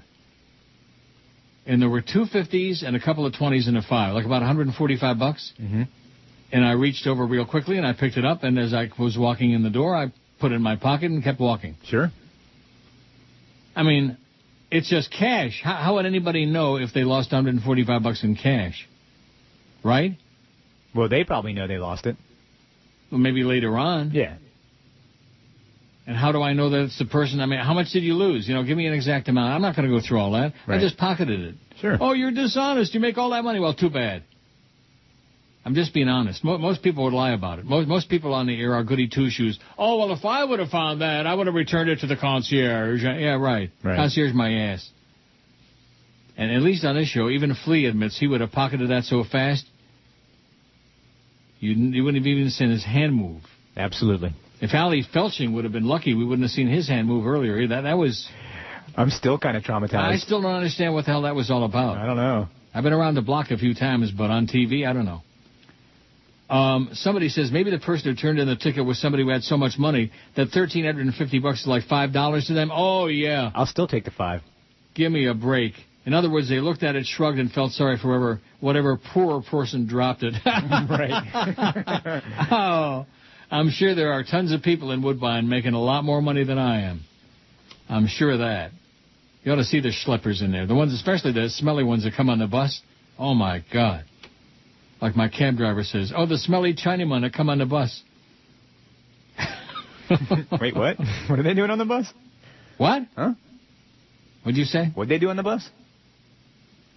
Bill says, happy hump day. Then listen, don't get carried away now just because we played that one bit. Don't get carried away. I feel a little edgy and now. Because Ali Felching was like, He's got me all, going crazy. Well, don't. And by the way, you noticed that memo from Clarence yesterday? We can't say pee-pee? Oh. Wait, no. Oh, yeah. No, actually, we can say pee-pee. We just can't add anything to it. Right. Although, I do love M&M's. Joyce has a big problem with penis, vagina, and pee-pee. Really? Happy hump day, says Bill. If you would have dropped the ticket and I saw you drop it, I would have hoped you would have seen it and then cashed it. Do you understand that? No. I hoped you would have seen it and then cashed it. I've heard of people finding cash on the side of the road, then they turn it in. Knuckleheads. Oh, I see what he's saying. I don't know what that means. I'm confused, either. Bill. But that's okay. Dow's up 28 points. The sun is shining a little bit. I bet it's more than 0 today. Oh, the last couple of days have been like wintertime returned here. It's like April Fool. A little bit late in April. It was kind of cool here today. Yeah, too bad. What was it, like 110 in the shade? No, it was 60 this morning. 60? Yeah. Poor baby. I know. You want to know what it is here now? I'm sure Castranova's got his little notepad getting ready to take notes. It's +3, baby. It's 38, and it's going to be 5 today, 41 or 2. +3 and sunny. It's a Machaya. And you're complaining about 60? To me, 60, no, not 60, maybe 65. Yeah, no, it was nice. I wasn't 65 complaining. 65 and sunny is perfect. Tomorrow, 6, Friday, 8, and Saturday, 6. So like mid to upper 40s. So it's a perfect day today out here, so they'll probably pull about 1,000 people for the Marlin game. Oh, and on Marlin game, 439 is the channel. Don't let me forget. Okay. Take me out to the Marlins. Nobody cares, but we're building them a stadium. Mm-hmm. Washington at Florida, noon on 439. Atlanta and the Phillies at 3. No, we won't be around for that. No. We'll only be here for the Marlins. Oh, if you dare play any of that Marlin, we got the rights over here exclusively on 790. Yeah, you keep the rights and lose your $1 million a year, whatever you're paying. Boy, did this place lose their ass on that Marlins stuff. That's the one thing that I'll tell you, Jolly Joe Bell, the one thing he did that made a lot of sense was tell David Sampson to take his Marlins and stick them where the moon don't shine. Attaboy, Jolly Joe. Go clean up some more Schmidt now. That's what they say in Naples, that Jolly Joe, he knows his Schmidt. Yep. Isn't that his slogan, Schmidt is me? Schmidt is us? Sandra Cantu, missing girl in California, found dead at the bottom of a lake in a suitcase. The main suspect is a Baptist reverend. Oh, this is from the fake Jim DeFetus. Name one thing the Leafs and Panthers have in common, Neil. If you said another year, not in the Stanley Cup playoffs, well, don't knock the Panthers yet. They still got an outside chance. Leafs have been out of it since opening day, but then, it's a hell of a franchise when the first game of the season comes and they say, oh, well, we're not going to make the playoffs this year, we're going to suck, but it's a rebuilding year. Oh. And they know they can do that here because they'll sell out every game to these suckers at a ridiculous price. Jesus says the entire crew here is still on the floor over the last bit. Great bit. Flea is great. They're on the floor over it. Well, listen, Jolly Joe will be by to clean you up a little while. Here's one from somebody. Joe in Pompano Beach. I want you to know how much better the show is with Flea as your sidekick instead of George the jerk. Another George hater. Yeah. George is on vacation this week. Whenever you ask George a question, it seems like more times than not his response is, I don't know. When you ask Flea a question, he always comes back with an answer, usually has a funny comment as well. This guy is so much better than George. I can't believe you can't see this. I appreciate your loyalty to George, but what about some loyalty to your listeners? Are we entitled to a good show? Man. George is pathetic, he says. Wow. I believe there's only 2 possible reasons you keep George around. 1, to aggravate management because you know they can't stand him. Or 2, your ego is so big you think anybody you endorse will turn into a star. Yeah, that must be it. Wrong. Stan Major is a perfect example of that. You thought because Stan's show followed yours, he'd be a success. That's what he thought, not me. That didn't work, did it? No, it did not. It doesn't work for George either. You either got it or you don't. Flea's got it. George doesn't, period, says Joe.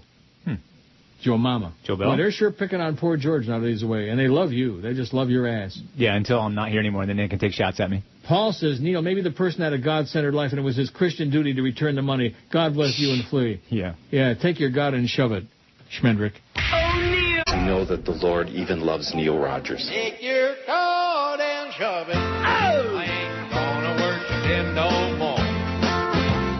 I've had enough of all the primitive fairy tales and folklore.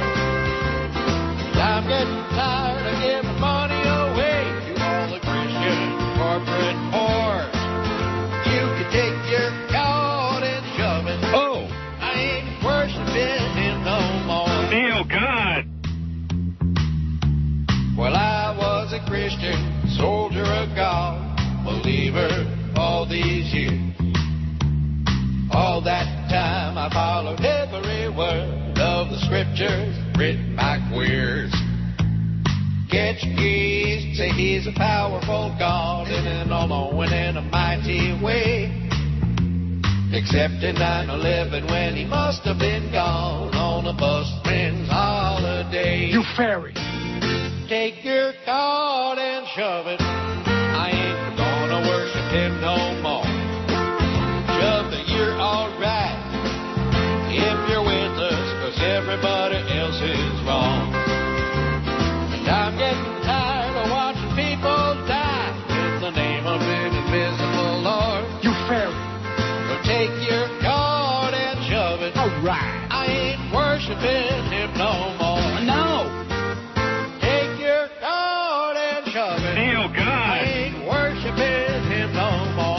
14 till noon at 560 WQAM. George is on vacation this week. It's Neil and Flea. Mm-hmm. Get the bug spray. Flea is here today. La Cucaracha. Oh, I guess we play La Cucaracha when George is here. Thanks to, well, before I get to this, Fursky, who's a regular emailer, so I know she's not making it up. Has anyone else told you the signal sounds like crap today? Sounds like heavy rain on a metal roof, so hard to hear you. Have you heard any reports on that? Well, you wouldn't, because our people are all listening to a 790 and 940, so sure. They wouldn't have any idea if we're even on the air. That's our crowd. Every time there's another sports whole station goes on the air, the only people listening to it are the people inside our building. Like back when that horrible, the fan in South Florida, 1690, whatever it was under that, with Mortestes Destreda. And Jim, what was his name? The idiot from the TV? Jim from the black guy. Jim from the, where? Jim Berry. Oh, the guy with the crazy eye. Yeah, that's the guy. Yeah. Nobody listened to that station except people inside our building. If they would have given out the diaries inside our building, they would have had 100 share. And the same thing now, you can be damn sure. That's why they gave you the spy report on Sedano yesterday, because they were listening to him, not listening here. Oh, we don't want to listen to that fat old fag. He don't talk sports. Oh, the Beasleys love sports. What is the obsession with the Beasleys and sports? What's that all about? I don't know. The Dow's up 52 points. 53 points. Florida is the second most miserable state, economic index concludes. I never would have seen this except for Al. Oh, Al Dente. Thank you, Al. He says, please play We're Number One. We ought to be. It's a misery index. So which states are the best and the most miserable? We're number one, damn it! Well, number two anyway. Florida is second most miserable state, economic index concludes. Florida is near the bottom of the happiness index. That is, if happiness has to do with income, debt, employment, and keeping your home. Yeah, we're number two, all right. Yeah, well, Joe will come along and clean it up. Boy, that is so appropriate, man. That if anybody in the world has that as their area of expertise, he the man. I'm going to make a wiener here in a couple minutes. Hey, good. And eat it on the air so we can hear from what's his name. Oh, that's right. He doesn't exist anymore. What's his name? Oh, Ben Schmiegel. That's another invention of John ZTR. Are you in the loop on all these chronics, or is this way beyond your... It's a little bit beyond me. Good. The state ranks 50th in the ranking of MainStreet.com, which include the District of Columbia and many of its misery levels. Only Oregon at number 51 is worse. Florida residents' non-mortgage debt is 37.3% according to the index. The state has 9.4% unemployment and a foreclosure rate of 1 in 214 households according to Main Street's index. The happiness index looks at household income, debt, employment, and foreclosures. The main source of financial happiness is the Midwest. According to the ranking, Nebraska, home to famed financier Warren Buffett, is in the top spot, followed by Iowa and Kansas.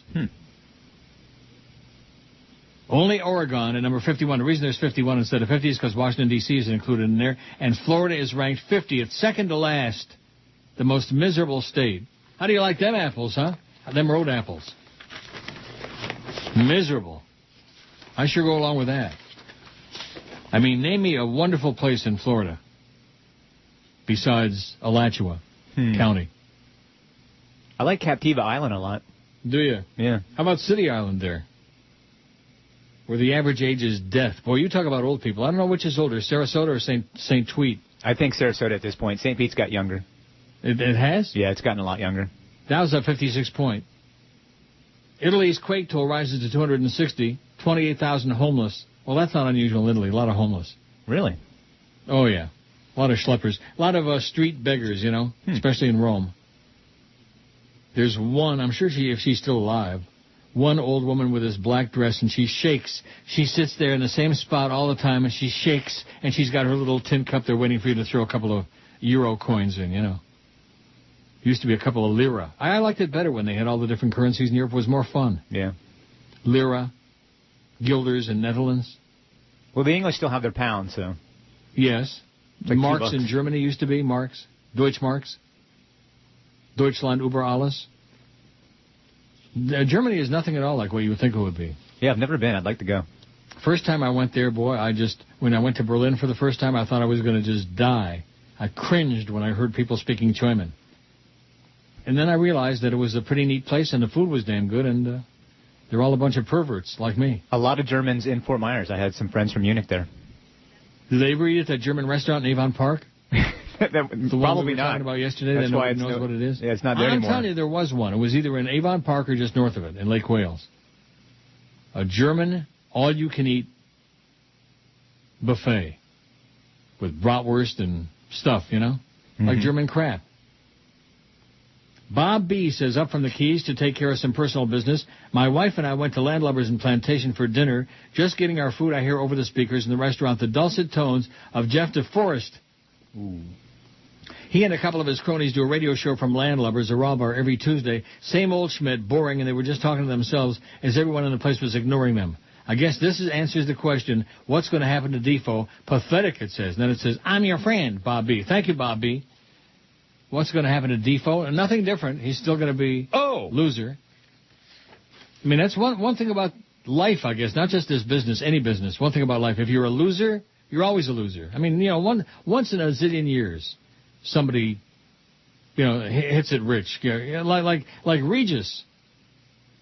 Regis was fumbling along in the midst of a very mediocre career. He was the sidekick to, who was he the sidekick to? Kathy Lee?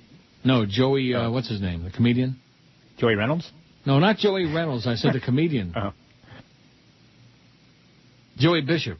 Oh, wow. Isn't that who he was the sidekick to? I think so. And he did the Ed McMahon to Joey Bishop thing. And then he had that health show on the Health Network, which is long gone. That was a pretty good show, but nobody watched it.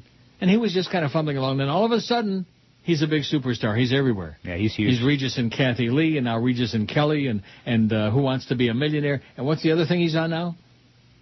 I don't know. He's on some other remake of some damn quiz show. He's everywhere, Regis. He's like a disease. I don't know what the hell the new show is that he's on, but he's got some damn new... It's not The Pyramid, is it? It's big, Neil. It's bigger than both of us. No. Is Dick Clark still alive, by the way? What a shame. I think he is. Oh, how sad. No, actually, if he lives to be 100 and suffers. Mary says, excuse me, Mary, Flea is doing great. It's a nice change from George. Not that we don't like George. Flea is a nice change and better attitude than George. Yeah, you got a better altitude than George. George lately, the last couple of months, has been surly. Well, he needed the vacation. Flea is probably not his real name. How did he get it? Because his real name is Lee. Right. And when did they start calling you Flea? That was when I started at Zeta. On Zeta? Yeah. Our program director thought everybody should have like a, cute, memorable name. And that's what they gave me, and I hated it. I bet you that Keith Isley was gone by the time you got to Zeta, right? Yeah. Oh, and the new game show he's doing is Password.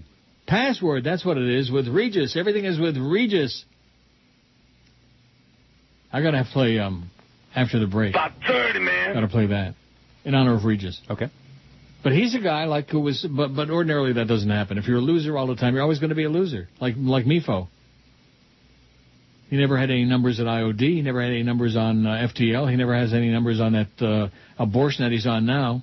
That Steve Lappa abortion. That's Mifo, man. Loser. Where's that thing, Defoe and Rimmer? That's.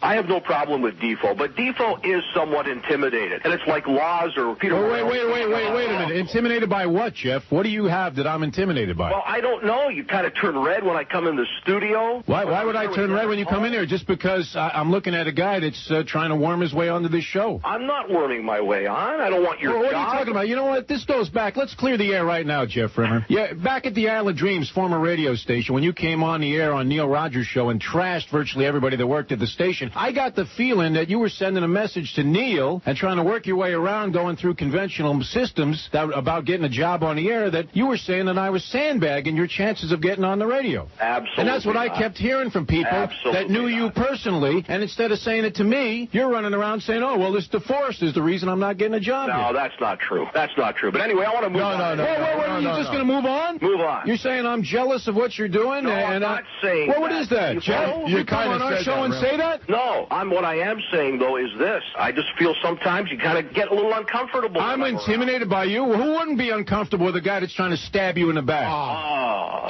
Neil. You're listening to Neil Rogers. That's that Mifo. This Steve Goldstein, but you can call me Geldy. Whenever I'm in town, I listen to... Wait a minute, I am in town. It's the 12 to 1 hour. The Marlins are getting a stadium. The Marlins are getting a stadium. Hi, David Sampson here, and I'm getting a stadium. Whee! You know, there's been a lot of opposition to this, but that's too bad for you. I got what I wanted, and if you don't like it, get out. That's right, this is my town. It's my stadium, Earth Ratchet. So if you don't like it, you can just get out. Get out. Get out of here. We won the World Series. We won the World Series. Ha ha. So, thank you for giving me your money, and I'm going to put it in my pan. Oh, David, one thing. You fairy. Oh, yeah, it's 12:01. We better get that ball game on. What channel is it? 439. Okay. I wrote it down. I got the sounder ready in case you ever, want to do a score. This is a QAM Marlins in-game update. Yeah, they're going to continue to do that for the next, 10 days. Tip-off tonight at 7 on the Fan 590. We will check in with our women's hockey team and more when we return on... I'm eating the winner, by the way. Women's hockey? 65 seconds. What? Women's hockey? Yeah. People Fan watch 590. NHL Center Ice. I don't see no baseball game. 4:39. Now, what's that all about? I don't know. Because the game's at 12:10, I think, right? What? I think the game's at 12:10. Well, it ain't on now. 468. They pulled a bait and swish. 468. There it is. Take me out to the Marlins. Any interest in the Marlins? No. Here's the poll result. We got 270 vote. Actually, this has been a good week. Flea does a hell of a job, and on Monday bailed me out. Him and whoever else, Zach, Fat Zach, and Josh Cordes, who I guess thinks he's getting that check. He will eventually. Sure. Brandon says it sucks because the phone and net are down in the entire building wherever he is, listening in the car, emailing on the phone. Regis is on password now. Regis is everywhere. When you take a dump, you lift up the lid, there's Regis. I'm telling you, he's everywhere. He's bigger than life. Am I right? He is. Regis. And not that I don't like him, and I forgot to play the thing. What's it called? I don't know. Is it Puffy? Not Puffy. So, Regis with Who Wants to Be a Millionaire. I don't have time to play. All right, let's play Who Wants to Be a Millionaire. Puff Daddy, sitting in the chair. I'll call you Puffy. Yo, man, yo. Are you ready? Yeah. Here's your $100 question. Finish this nursery rhyme. All right. Hickory dickory blank. Is it A, dock, B, pier, C, marina, or D, inlet? Whoa, man. This is a $100 question right here? You're kidding me, right? This is $100. For $100. This ain't the $1 million question? Well, this is the first one. Man. It's only for $100. Is this a black thing? Would you like to use a lifeline? Yeah, all right. What do I got? Well, we have the Ask the Audience, the 50-50, and the Phone a Friend. Ask the Audience. Nah, too many white people in here. 50-50 ain't gonna help me. Oh, you know what? I'm gonna phone a friend. Gonna phone a friend on the $100 question, finishing the nursery rhyme. Yeah. All right, who are we gonna call, Puffy? Oh, my boy, Old Dirty Bastard. Old Dirty Bastard. Yeah, Dirty we call him. Our friends from AT&T will get Old Dirty on the line, and hopefully he can help you. Yo. Old Dirty. Yeah, man. Regis Philbin from Who Wants to Be a Millionaire. How are you? Aight. Got your friend here, Puff Daddy. Yo, Dirty, what's up? What's up? What's up? All right. What's up, Old Dirty. Puff Daddy's in a little bit of trouble here on the $100 question. Hey, the first time, man. First question, and the next voice you hear will be his. He'll...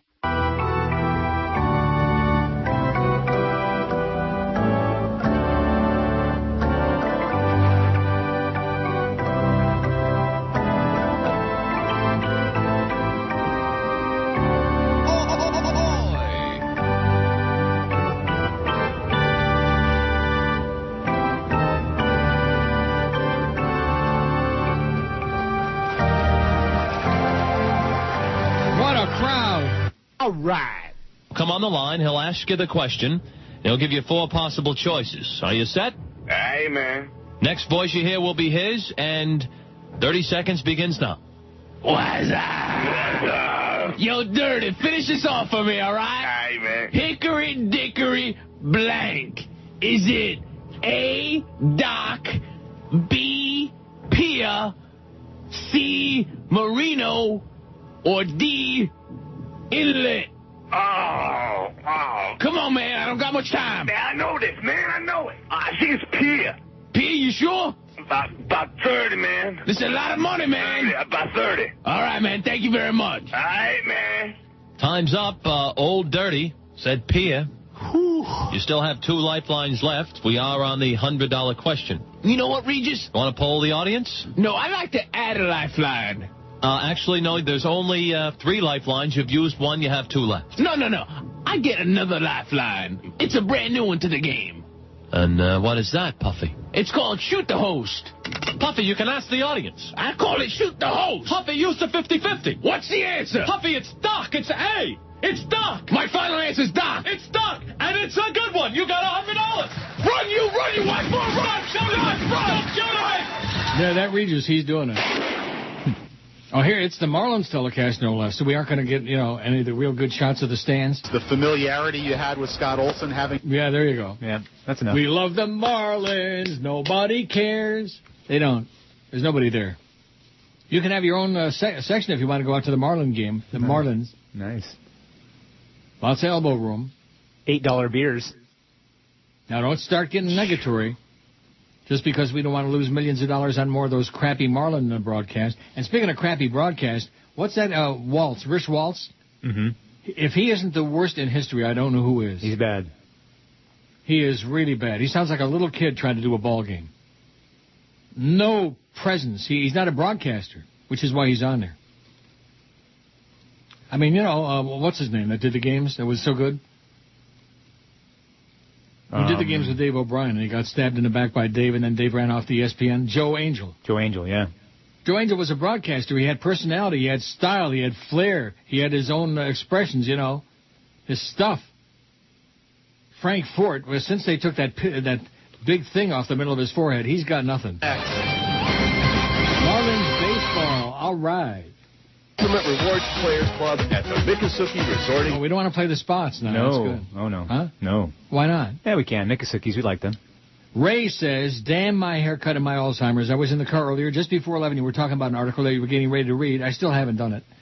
Flea asked if you saw the pictures, and you said there was a link to the pictures, but you don't do links. Then you went to commercial. I had to go get my haircut. I was laughing when you read the tease. Now I can't remember what the hell it was all about. I want to Google it, but I have no idea what to Google. In the meantime, I'm sitting here Googling myself, trying to remember what the story was. What was it? Help me, Neil, says Ray. Oh, Ray, get some help. What are you trying to tell us, Ray? Wow. Ray. I have no line. It's the story about the chair, the bar stool on the lawnmower. Yeah, guy gets a DUI. What the hell did I do with that? Well, if I would get through all this other stuff. Actually, we got a lot of stuff here today. Lots of stuff. Man on motorized bar stool charged with DUI. I'll do it now. Get it out of the way. Okay. Okay? Sure. So you're not supposed to say you're doing a fine job, but you're supposed to say... Go ahead. Like that. Oh, yeah. So then... Go ahead. Okay. Man on motorized bar stool charged with DUI. Neighbors heard what sounded like a lawnmower buzzing down Kelly Lane in Newark earlier this morning. And what date is this? Today. It turned out to be a motorized bar stool, which police say a man crashed while drunk. Kyle Weigel, 28, is charged with driving a bar stool while under the influence of alcohol and driving with a suspended license. He'd asked for a jury trial. I didn't know you needed to have a license to drive a bar stool. Wow. Yeah. I wonder if Joe Bell's got a stool license. Because he sure was dealing with plenty of stool yesterday morning, from what we hear from Joe and Zach. Sure was. Police say Weigel crashed his strange-looking contraption while trying to make a U-turn on March 4th. According to a report, Weigel told Officer Michael Trotter that his bar stool can reach speeds of 38 miles an hour, but was only going 20 miles an hour when he crashed. Weigel was treated for minor injuries at Licking Memorial Hospital. Licking Memorial Hospital, where he joked with Trotter about drinking 9 beers before the crash. Only 9. He refused the blood alcohol test. Ohio law prohibits anyone from operating a motorized vehicle under the influence of drugs or alcohol, and the law excludes wheelchairs and mobility scooters. Whatever that means. So that's the story that you were all whipped up about, Ray and everybody else. There's the Nationals batting order. Oh, look, there's the stands. There is nobody. Boy, what a great day. We told you this a couple days ago. We expected weather right around 70 degrees, and it's 65 right now. Yeah, all these people bitching, oh, it's so hot. It's 91 in the shade. Well, it's 65. There's no wind. It's because they showed the flag hanging from the flagpole. Mm-hmm. And it's just a perfect day. And schools are out, too, right now. That's right, and there's nobody there. Yep. They need a stadium like I need hemorrhoids, okay? That's what they need a stadium for. Josh Johnson was talking about in his interview. Don't let's get any of the play-by-play on there, because otherwise they'll sue us across the street. Oh, we're going to sue you guys. You're playing a Marlin game. We have the exclusive rights. Coxahois, okay? That's my response to you guys. And that Jorge Sedano. Now all of a sudden he's a big shot. Yeah. He turned down the morning show because he wants more money, which nobody's got any more money. If they're paying him $1 an hour, it's plenty. Who's this pitcher for the Marlins? Full stature John Baker, and they know exactly the game plan when they. He's tall and slim and ugly. Who is he? Volstat. What is it? Volstat. The Volstat Act? I thought that had to do with prohibition. Mm-mm. Do they have anybody on the team that looks human this year or not? I don't know. I'll tell you, I like Alex Rios on the Blue Jays. He's my man. Hey, Alex. He's a hell of a player, too, by the way. Blue Jays came from down 3-0 to Detroit last night and won 5-4. Aren't you proud? They didn't have much of a crowd either. 16,000 and some odd in a dome stadium, even though the fact it was freezing and snowing. We love the Marlins. They're 2-0. Panthers looks like they're not going to make the playoffs again. No. And Jacques Martin, I think, is going to get his fat frog ass canned. Oh, God, please. Pretty please.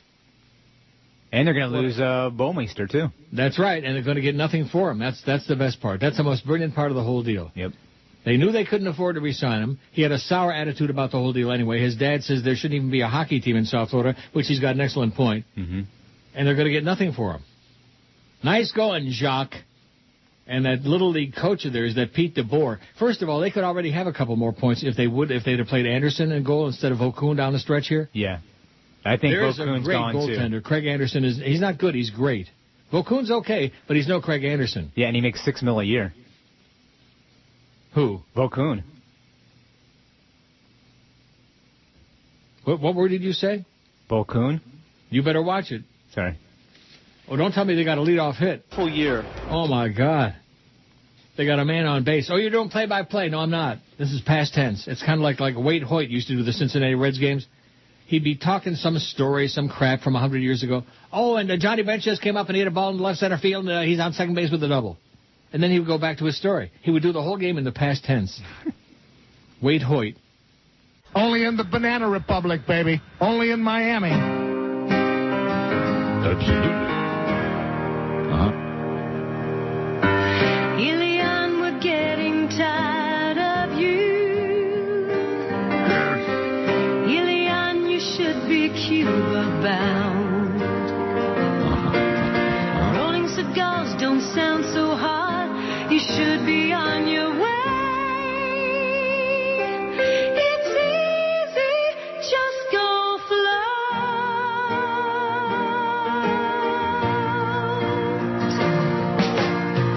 Elian, your inner tube is waiting. All you have to do is go hop on. We'll paddle out and head due south and say hi to your mom. So go back to Havana. It's only 90 miles. So go back and see Castro, buddy, on your brand new I Love USA in a tube. Increíble. 'Cause you've flown in a tubes. So go back, Elian. It's so close, you can see your daddy and both grandmas. It ain't that far. Oh, my God. Are you watching this game or not? No, I'm not. And the runner's going to score now. Oh, they got a hit and a walk. 2 on, nobody out. And the third hitter hits a line drive to right center, and the center fielder catches it, easy out. And he throws to first to try to double the run off first, and there's nobody covering the bag. And the ball goes rolling off into nowhere man's land, and the runner from second scores 1-0 Washington. A horrendous play. I got it on now. I'm not doing a play-by-play. It's in the past. It's past tense, like Wade Hoyt. The ball goes flying by the first base bag. There's nobody there. Yeah. There's nobody covering the bag. Where was the first baseman? He was having a picnic lunch, I guess. Maybe he was up in the stands to make it look like there was somebody there. I don't know. There is nobody there, believe me. I mean, this is like worse than a joke. So there's 1 out, and now there's a runner on third. How can there be 1 out and a runner on third? Oh, that's right. The guy made the catch. Runner on third, and it's 1-0 Washington, the Nats. We love the Marlins, so I got some good news, though. Okay. Boy, look at that. There is nobody there. No. I mean, nobody. You could put that number of people in a phone booth and have room left over for the Prussian army. Cameron, Band Redneck, says, it was the frickin' Black Forest, not very good. That was the restaurant I've been trying to think of. The Black Forest. Okay. In either Avon Park or Lake Wales or wherever. I tried Googling it. I couldn't find nothing. Boy, they got a runner on third and only 1 out. And he popped it up. How do you like that? Well, that's in the past tense, though. Right. Like I said, 2 out. Don't be doing play-by-play in that Marlin game. They're going to get really surly. Okay, let me turn it off and go back to a CNN. You watch it. I can't stand it. I mean, that was one of the worst plays. There's just nobody covering the bag. He made a good throw to first base. There's nobody there, though. That was the problem. Neil Rogers is doing a Sid Rosenberg. He's doing play-by-play in a Marlin game. We're going to sue his ass. Go ahead. Go ahead. Well, now I can see why they called it the Black Forest. Why? Because that's a wooded mountain range in Germany, in southwest Germany. So there's your German connection, I guess. Yeah, and this guy says not very good, as I recall, but then again, it's 100 years ago. I thought it was pretty good. Right. Why would I have stopped there when you got all the great fast food joints all the way, between going up the state? And once you get to Tampa, you've got Steak and Shake, which we didn't have at that time, and you got Hardee's. Yeah, they have Hardee's in Avon Park. See, there you go. So why would I have stopped at the Black Forest if it was crappy when you got Hardee's there? With that shroom Swiss burger? Oh, my God. The best. I wish I had one right now. I'd eat it on the air. Get Ben Schmiegel all bent out of shape. Here's sarcastic Sam, who says, back when I was still living in South Florida, when it didn't suck so bad yet, in the 1980s, I witnessed an act of honesty by an employee of a sub shop near the airport. It was late near closing time. I was in line to order when a guy rushed in with his eyes bulging out of his head. In a panicked, heavily accented voice, he frantically asked the kid behind the counter if anybody happened to find a purse. Oh, yes, said the kid, who produced a black purse from behind the counter and cheerfully handed over to the man with the accent.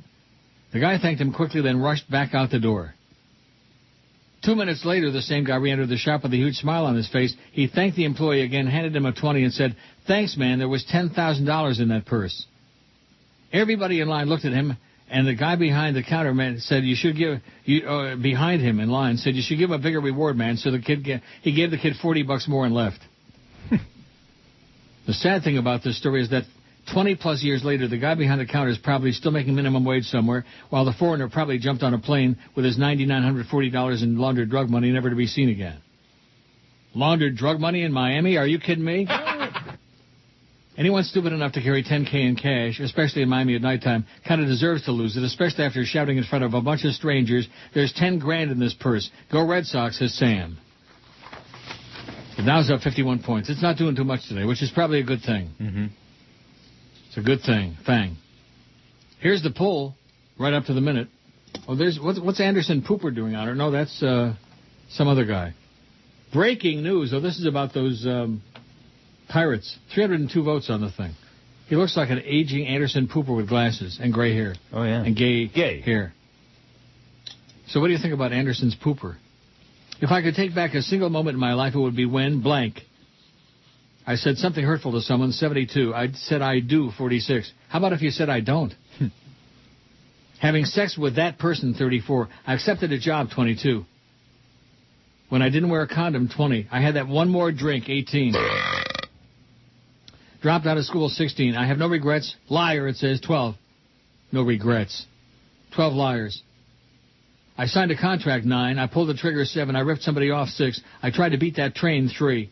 I ran a red light 2. I signed the divorce papers 2. I accepted someone's dare 1, and I dared somebody to do something none.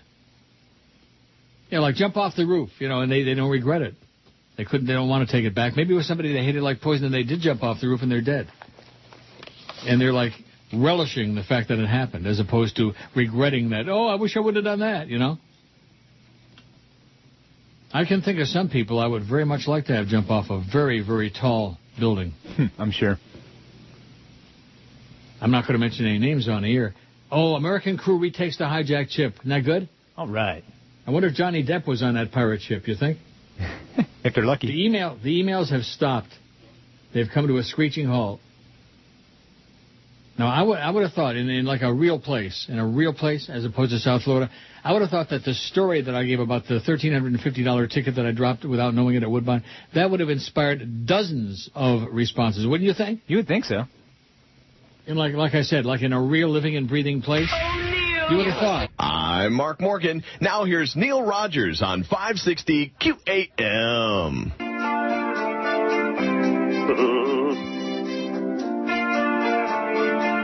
She's oily, soily, and old.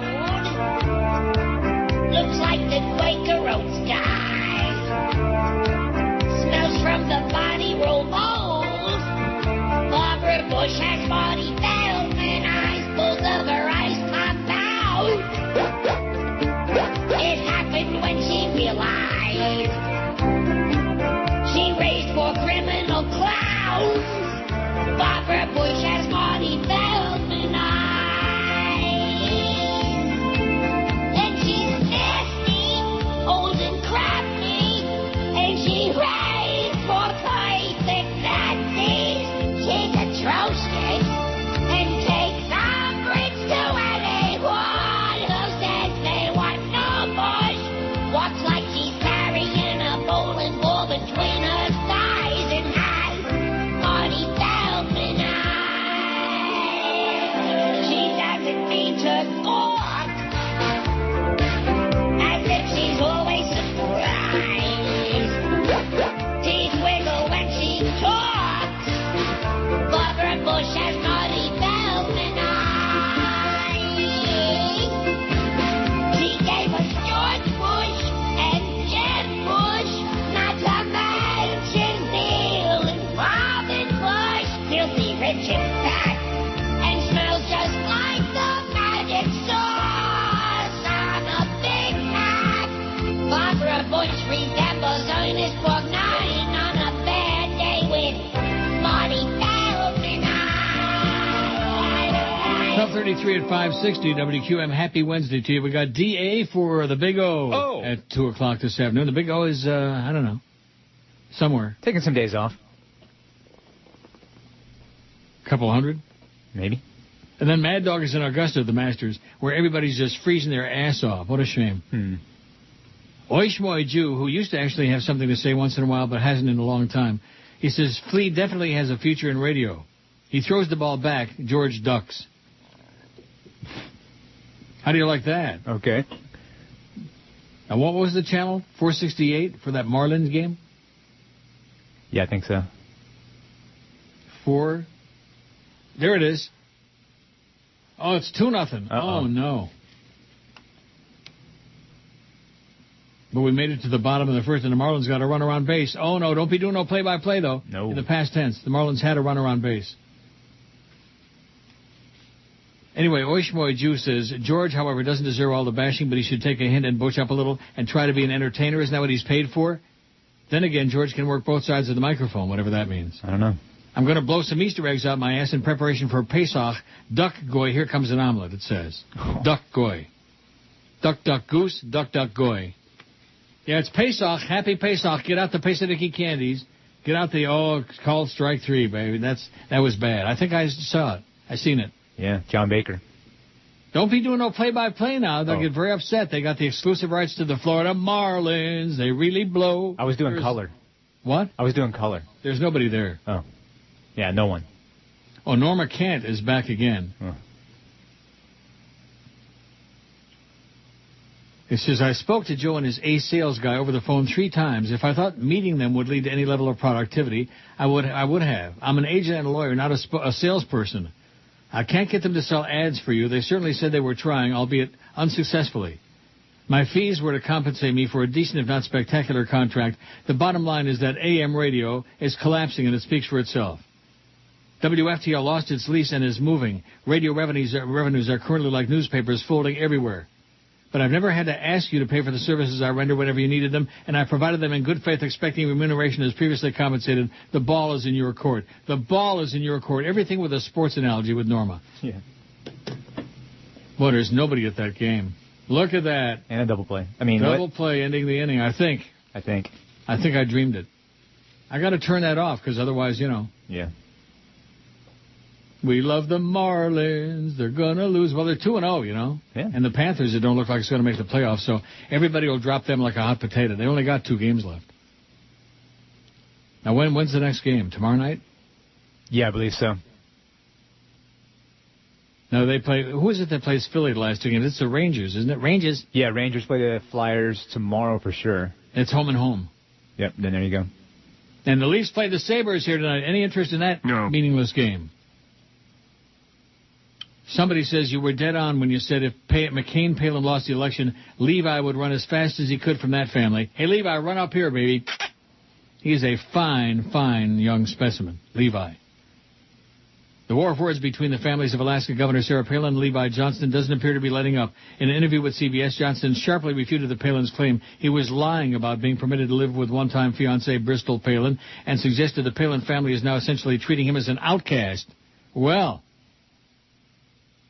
I'm just trying to get my side of the story out there and letting people know who I am, he said in the interview with CBS that aired today, adding the biggest misconception about him is probably that my family is white trash.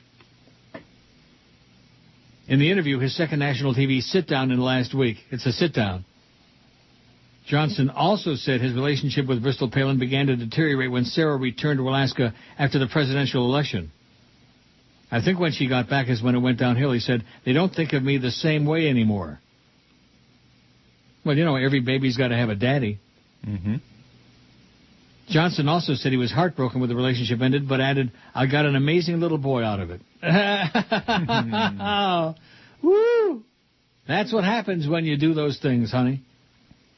Johnson's sister, Mercedes, also taking part in the interview, was even harsher in her assessment of the Palins, saying they're downright snobby. Look what they're doing, she said. They're lying to save themselves. They're the ones who asked for it. They brought him to the campaign. They should have known what was coming, so to speak. Levi's coming to town. Well, I got a pile of stuff here. It's a damn good thing we got an hour and 22 minutes to kill. Here's one from somebody who says, you're right, Bubba Love Sponge sucks. Now, see, this is a case of somebody putting words in my mouth. Did I ever say I never heard him? No. Didn't I say I never heard him, so I can't judge whether he sucks or not? Right. But I sure as hell don't see any gigantic number there, any big impact in the market in the first 2 months, number one. And number two, most of the comments we've gotten are that he sucks. Now, you've heard him, right? Yes. And? I don't think he sucks. I don't think he's right for this market. He's rednecky. Yeah, very. A lot of NASCAR, a lot of Hulk Hogan, which would be great if it was like 1990. Oh, my God. Still with the Hulk Hogan crap, huh? Mm-hmm. Isn't that damn stupid show is that still on the air? I don't think so. Hulk Hogan with the gay son and the right. His show ended, daughter. And then the daughter had a show, and I think that's over now, too. Oh, thank God. How about another shot at love? Another shot at love. Come on. Larry says, if you don't mind, let me help you educate people about casino receipts. Number one, there is no name on the ticket. That is correct. Number two, if Woodbine is like the Hard Rock, there are kiosks all over. You can cash your tickets without giving to a human being. That's also correct. Three, if you find the tickets at the Hard Rock or the Dog Track, you can just put it back in any slot machine and play it. That is also correct. Yeah, so if you found a ticket and somebody said, well, I lost a $1,400 ticket, you could put it in a machine and play $100, and your ticket would be a $1,300 ticket. See what I'm saying? Yep. It says you wouldn't believe how many tickets are on the floor, but usually they're crap, 50 cents, 3 cents, etc. Larry says, for the pool, I take back selling drugs to a cop. Wasn't a good idea, Larry. Take it back. So I guess I'm going to start doing like Defoe at the track, Oh! Kicking over those tickets. See if anybody dropped any. Yeah, that's what Defoe has been doing for 20 years. Really? He goes down by the rail, kicks over tickets, try to find some winning tickets that people dropped on the ground. You're listening It's to a living Neil man. Rogers. Oh, God. This is an ABC News special report. President and Mrs. Obama, they're at Buckingham Palace where they had a private audience with Queen Elizabeth. They threw eggs and fruit. Fight with me. Scuffle with police. They've smashed the windows at the Royal Bank of Scotland. There is the Queen and her husband. The Obamas tried to break into the Bank of England, and there you see Barack Obama is carrying a machine gun and sporting an afro. Yes, we can. We'll be right back. Oh, that was most amusing. Not. It's 12:45 already. My God, we're almost out of here. Another hour and a quarter. Can you believe that? All right. That's what I say. I might have another weenie in honor of that. I'm thinking, I wish it was like back in the day. Not these frozen dinners like they have now. But they used to have, 100 years ago, they used to have like these little round tin things that you could put in the oven. Although I guess you can't put those in the, you can't nuke them if they're tin. You know what I'm saying? Mm-hmm. Like spaghetti and meat sauce, stuff like that. Yeah. That would be good. I could like dribble that all over my chin during the show. Because I don't want to like at 2 o'clock before I hop in the cab and go to you-know-where. I don't want to like have to eat another one of those big double Snickers bars. Ooh, that sounds good, though. The Dow's up 68 points. And the Marlins are losing 2-0. At least last time I checked. Are you watching it? Yeah, it's 2-0 still. Well, they're losing. And there's nobody there to see it. That's the good thing. The bad news is they're losing. The good news is nobody's there to see it. Jimmy Dworsky, who's a real ass clown, says, you dropped a $1,350 ticket and didn't know it? I thought I might have, Jimmy. Like I'm the first person that ever dropped something on the floor?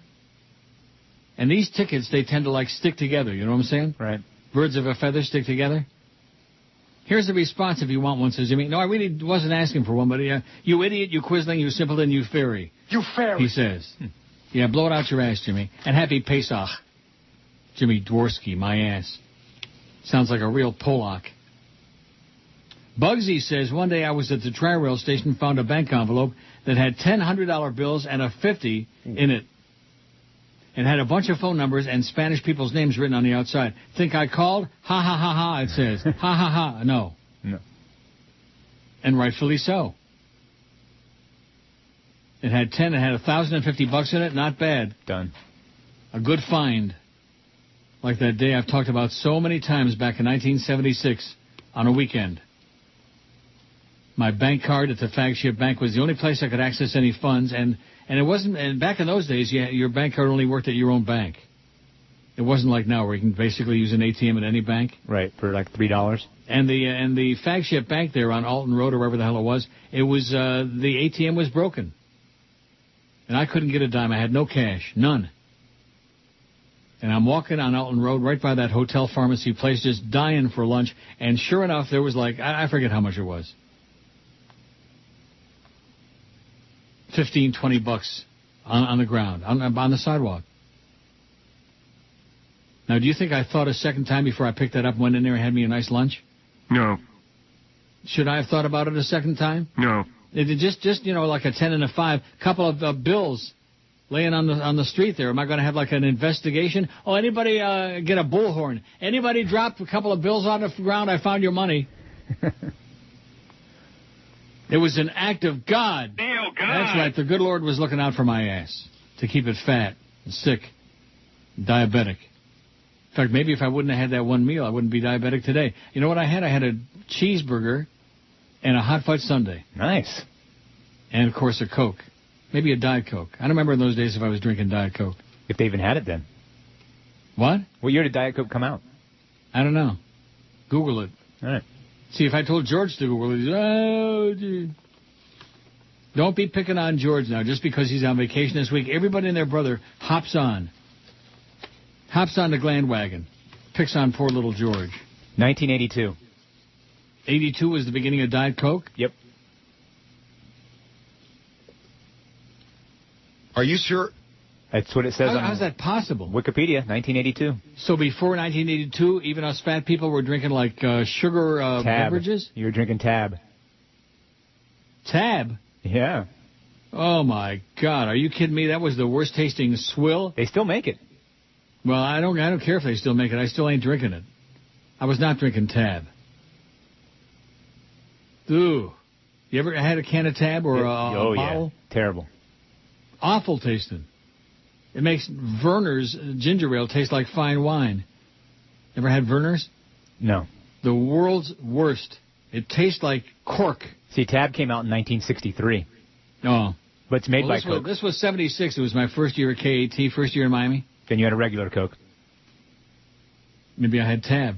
Could have. Maybe you had Diet RC. Maybe I had Fagola. Oh. Fago. Maybe Fago was out in those days. How about a nice Czech cola?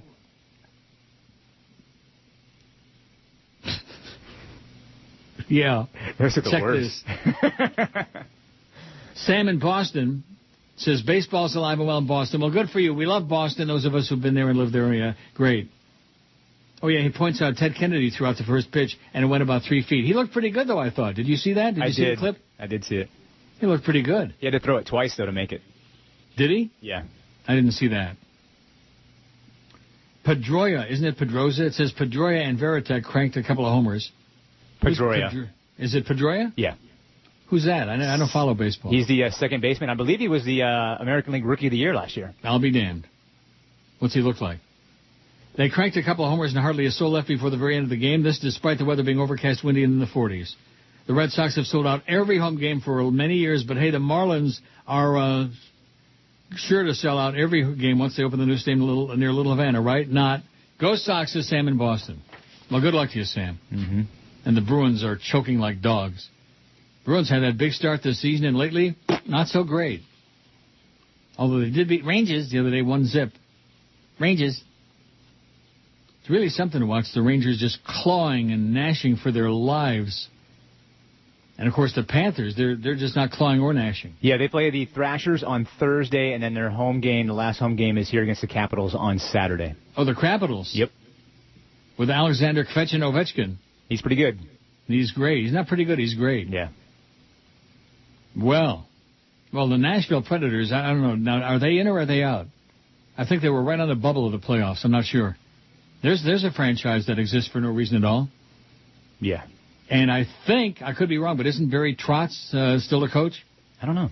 Looks like Dracula on a bad day. Barry with the Trotz. He's been there, I think, the whole time the franchise has been there. Any interest in hockey in Nashville? No. Yeah, there's about as much interest in hockey in Nashville as there is baseball in South Florida and hockey. This is a great market to have 600 sports stations because nobody cares about any of the sports teams except the Dolphins. They can't even pronounce the names of the damn sports. The Marlins. When I hear somebody say the Marlins, I just want to gag. And a Marlin just got thrown out at home trying to advance. No. Are you doing a past tense, though, right? Right, past tense. It's over. Oh. Don't be doing play-by-play on the radio. They're going to get really porked off across the street. You know how they just want to nail us to the wall. Like Joel Feinberg would say, they'll do anything to hurt us. Mm-hmm. What a child he was, man. That's how spoiled rich kids are. He's not rich anymore. Isn't he? He got cut off. I think his house went into foreclosure. Good. Oh, what happy days these are. 2 on and 2 out, but we're not doing the play-by-play. No. Nice pitch at the knees. Let's see. Here's one from somebody. It says, Neil, this has been bothering me. When are they going to come out with a female enhancement pill? My email is full of spam to make men larger, commercials on TV the same. They need to make a pill to make women smaller.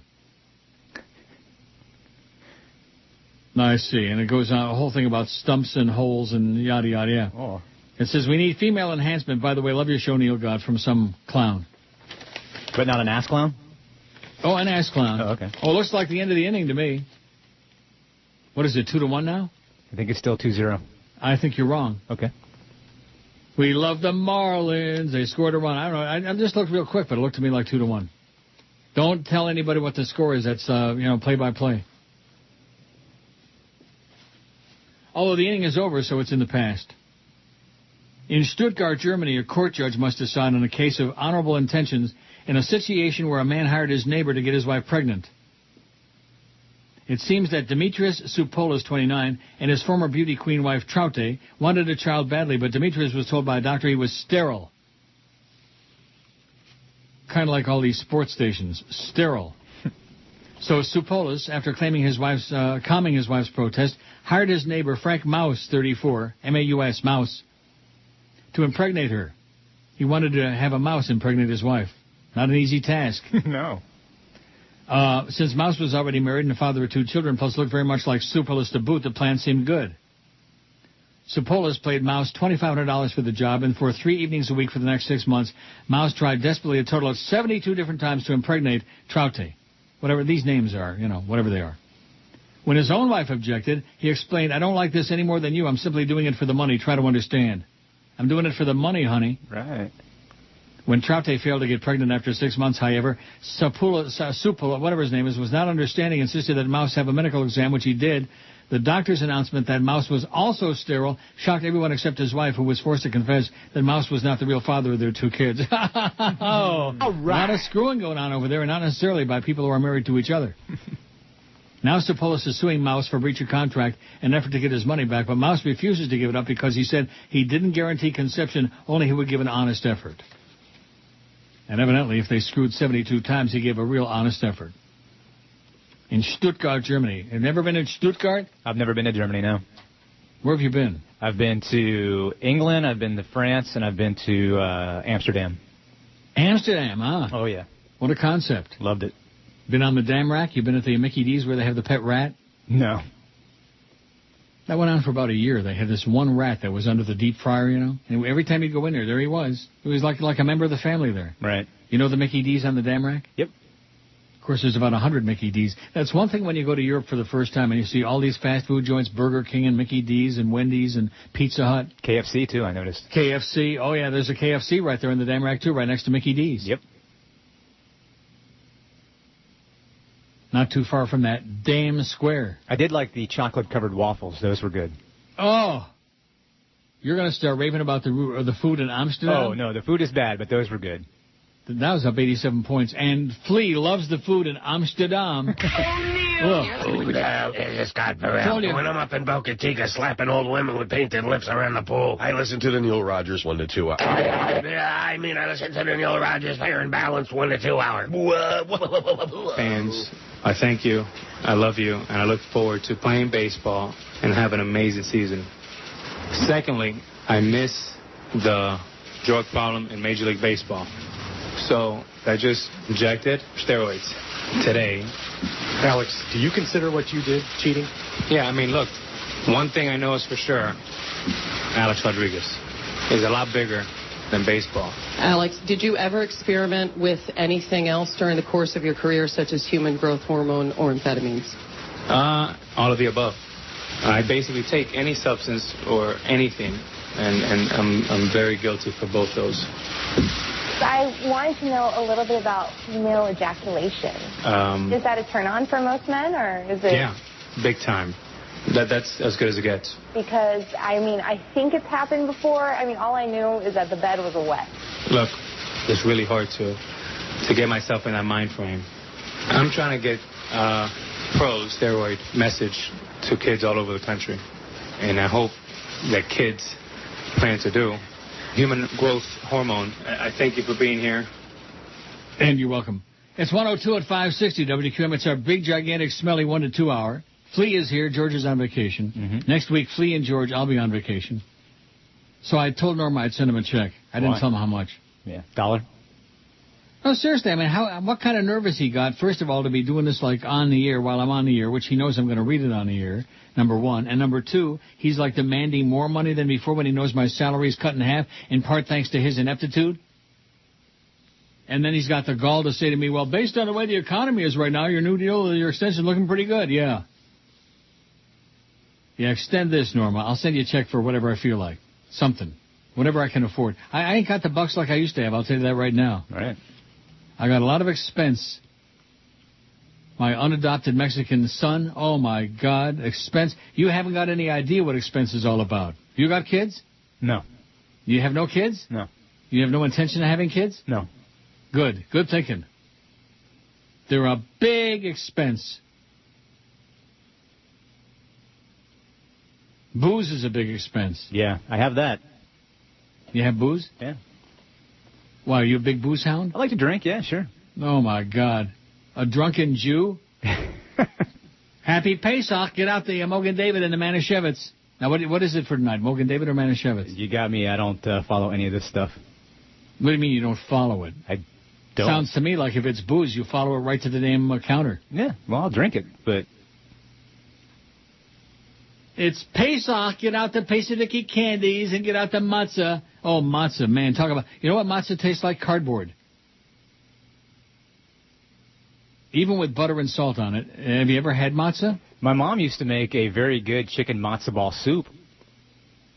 What does matzo ball soup have to do with matzah? Isn't it made Are you a crazy matzah? person? You're not a Jew. You're a ringer. I'm telling you, I'm not. You're a faker. I don't follow any religion. Matzo ball soup. You're comparing that with matzah? I don't know. Matzah is like a flat piece of cardboard. Oh, yeah, that's bad. You don't even know what the hell it is. No, I do now.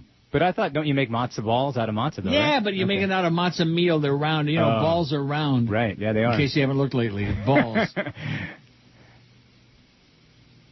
Jesus, God. And what else do we have on Pesach? I don't know. I have no idea. Do they have, like, gefilte fish? Ooh. With horseradish? I like horseradish. Now, chrein, is that what they call horseradish? Chrein? Okay. Red horseradish, horrible stuff, nasty. But then again, gefilte fish needs something on it. Ooh. Aside, and definitely not that slimy gel from the jar. No. Oh, throw that out. That's disgusting. When you get your gefilte fish out, wash it off. Get that slimy crap, that oozing slime off of it. It's probably trafe. Oh, Johnny Dark, the fake Johnny Dark, or the real one, I don't know, and I don't care. It says, I hear you joking about George being fired. The fact is, that's what he deserves. He's a glorified board op who doesn't belong on the air. You always rip the bird, but he was never as bad or as much of a malcontent as George. You fancy yourself as an angry prophet denouncing the hypocrisies for your time? No, I don't. That was Howard Beale. Sorry. You are the hypocrite. How can you forget all the good radio people over the years? It's like they die off and no one cares. How depressing. Where's your sense of nostalgia? You've always taken advantage of the hostility and hate in Miami. You got everyone whipped up against the Cubans in the 80s until it became too much. Then you turned your hate on to older people, but now you're an old fart yourself. Your old standby is your hate of religion. As you come close to death, perhaps this will change as well. Well, I'm close to death, all right. It's not too late to let go of the hate and let in the light. I would apologize to Rick Shaw and invite Stan Major to come in. Well, go ahead. Apologize to Rick Shaw and let Stan Major come in on your show, Johnny Dork, if you ever get another job. Johnny Dork. Now, what's your take? What do you think about these emails? Do you think some of them might be the real people? Or, I mean, George thinks they're all fake. No, I think some of them are real. You do? Yep. Johnny Dark? You don't even know Johnny Dark, do you? I don't think his are real, but I think that Adam Kushner's are real. No. No? No, some because we know... Why do you say that? Because I think one of them had his name on his email address. I guess you could set that up without having it be you, but I think his is real. How do you know what it had? Are you checking out the emails? No, because he emailed me, too. Adam Kirshner? Yeah, I know Adam. And he said what? He was talking about the Howard Stern thing with the voice guy, Billy West. So I think that's real. And I think what's the other one, Tom Jitka? Yeah, Jitka, yeah. I think half of his are real. No, they're not, because the real Tom Jitka, when he emails me, which is very seldom, we have a code word, so I know it's really him. Okay. The rest are all bogus. And Tom's real email is not at Gmail. All these bogus ones, Gmail, you know, everybody sets up these phony Gmail accounts. Right. Anytime you see that, it's like Barry Jackass. Barry Jackass at gmail.com. You believe that's for real? No. Barry Jackass? I mean, he's a jackass, but you think that anybody is that much of an ass clown that they're going to call themselves Barry Jackass just because, well, he might. He's that much, no, he is. He's that much of a nebbish, that much of a putz. That's a good poll question. Who's the bigger nebbish or putz, Robert Grieper or Barry Jackass? Ooh. Now, do you know Robert Grieper? Oh, yeah, I do. I'm so sorry. Yeah. We have 349 votes on our new poll. Now, what do we have on the first one? Let's see, view previous. We had 965. 965 and what? That's a pretty good total for the two polls. We used to keep track of this back in the day when we had an audience. Now it's too embarrassing. 350. That's 1315. That's pretty good total. And it's only 108, damn it. I mean, so you really believe some of the emails are legit? I think some are, not all. Most are not. Most are not. A portion of a pornographic film was screened last night on the University of Maryland campus despite a new threat from a state legislator to deny the school construction funds unless it develops an acceptable policy on pornography on campus. What's wrong with pornography on campus? I think all the hot students at universities from coast to coast ought to be making pornography, not just watching it. Mm-hmm. About 200 students turned out for sexually explicit excerpts of Pirates 2, Stagnetti's Revenge, and a discussion of free speech and pornography in a lecture hall at the College Park campus. The event was sponsored by a coalition of student leaders. At times, it felt more like a rally than a panel discussion, with loud applause for lawyers and professionals as they spoke before a thicket of TV news cameras about the importance of free speech. Well, we don't believe in free speech here in radio. We used to have a little bit of it, not no mo. Can't say this, can't do that, and certainly don't say pee-pee. I just said pee-pee. Then the screen lit up and the mood changed immediately. Music thundered through the room, and the students began laughing at the pirates.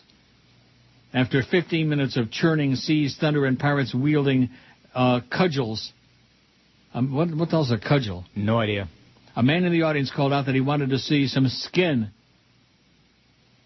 After about half an hour of the 2.5-hour film was shown, the point was principle, not porn, several student leaders said. Beside the NCAA championship game was starting at 9. This was crazy. I don't know what they were thinking to put that in a public viewing, especially on a college campus, said Idera Inokan, 19. It's just not appropriate. But Dmitro Burkot, a 19-year-old student from Ukraine, said the controversy was a lot of fuss by both sides over nothing. Much ado about nothing. State Senator Andrew P. Harris, Republican of Baltimore County last week, threatened to block the university's $424 million share of state operating funds over plans to show the film at a theater in the student union. The state operating budget is in conference committee, cannot be amended when it emerges, but debate on the capital budget begins today. I know some students would like to portray this as a free speech issue, Harris said in a statement. This is about use of taxpayer dollars, and the Maryland General Assembly acts every day on issues concerning the use of taxpayer dollars. Administrators canceled a screening of the movie scheduled for last Saturday night at the student-run theater when Harris protested. The university did not pay for the movie, and costs would have been covered by ticket sales. A representative from Planned Parenthood was invited to discuss safe sex, but a coalition of students rescheduled a showing of excerpts in the lecture hall, taking the movie out from under the university's auspices. How do you like that? Porno at University of Maryland. These are college students, okay, and they're having a nervous breakdown about it? By the time kids get to college, how much porno, how many hours? About 30, man. How many 100 hours of porno do you think they've seen? Lots. How many thousands of hours, huh? Lots. By the time they get to grade school, how many hours? About 30, man. Of Ron Jeremy do you think they've seen? That's what tortures them. That screws up their whole life. The Dow's up 78 points, by the way. American crew retakes the hijacked ship. Oh, thank God. Crew regains control from pirates. The freaking pirates. 352 votes on the poll. And leading with 89 votes. If I could take back a single moment in my life, it would be when I said something hurtful to someone. And that's certainly something I would never dream of doing. O'Neal! Get the honey, Junior. There's a lady in town. She's an Orthodox Jew. And she needs to buy bread that is unleavened. Oi!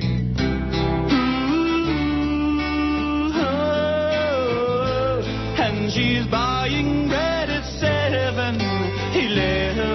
Oh,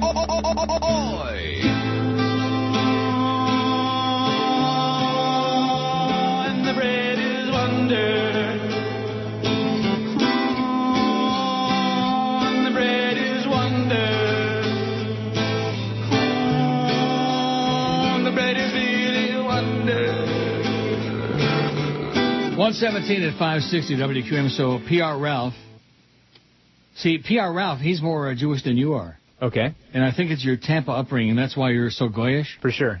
Well, my mom was French. She wasn't Jewish, so. Oh. Mm-hmm. Oh, then you're not Jewish. Right. Each Passover, Jews worldwide take part in a special feast called the Passover Seder. The Seder is the most widely observed Jewish practice today. You having a Seder at your house tonight? Oh, absolutely. Yeah, me too. In fact, I'm having a Seder at the Woodbine. At the Seder table, a special book called the Passover Haggadah is read out loud. The Haggadah includes the story of the Israelites' exodus from Egypt, as well as Seder rituals and traditions.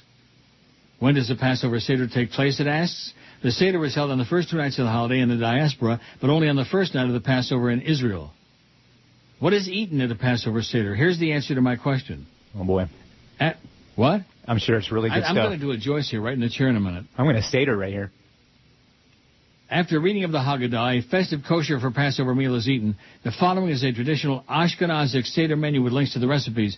And I remember Passover Seder at my house when I was 5 years old, and my father's father, my grandfather, was still alive, which, what a miserable old bastard he was.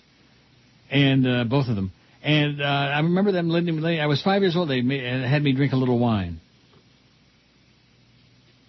And that's something that's like 61 years ago, and I remember that. Wow.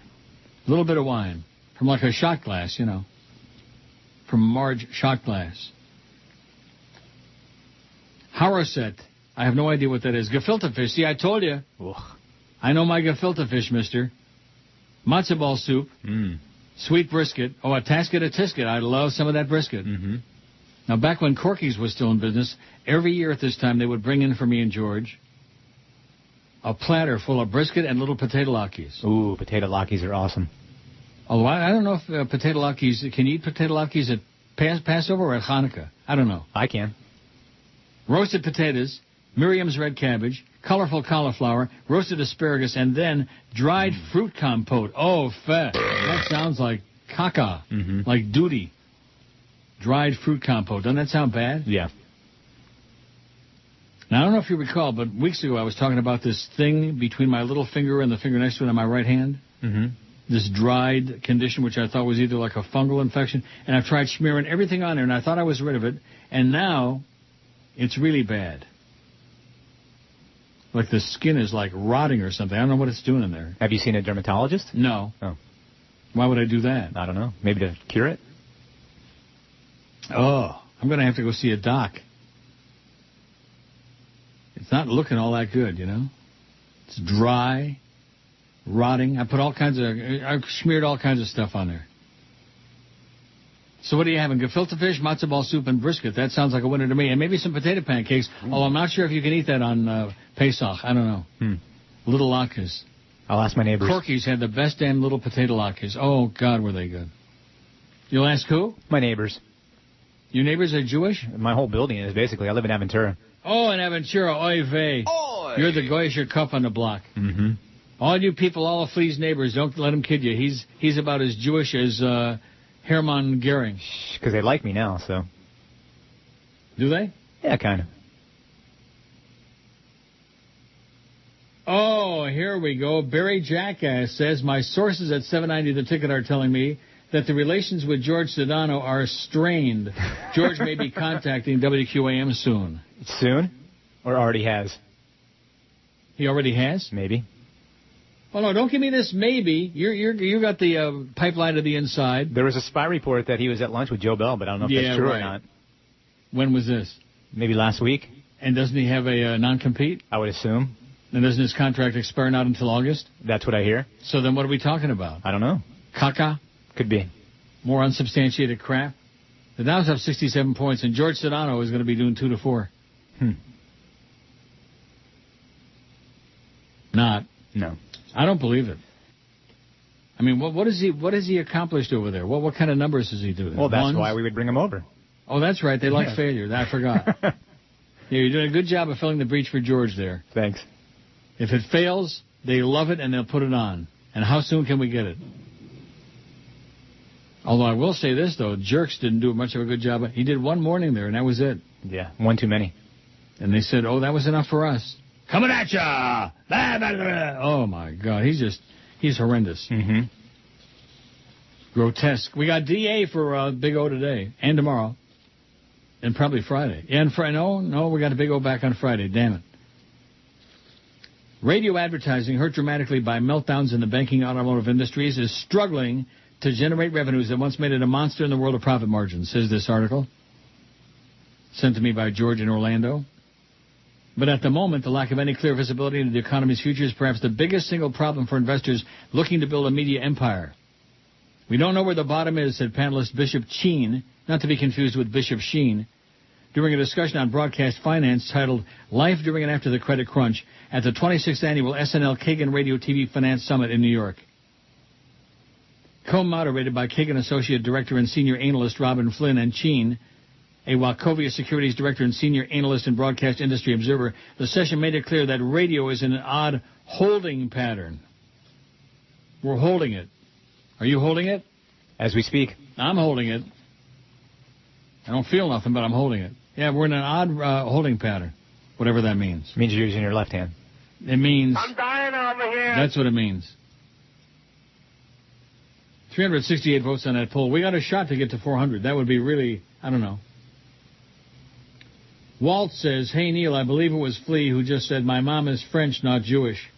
What the hell does that mean? There aren't any French Jews? Well. Jewish is a religious affiliation. French is a nationality. Well, she's a French goy. Right. I think she's a shiksa. He's just being an ass. He knows what I mean.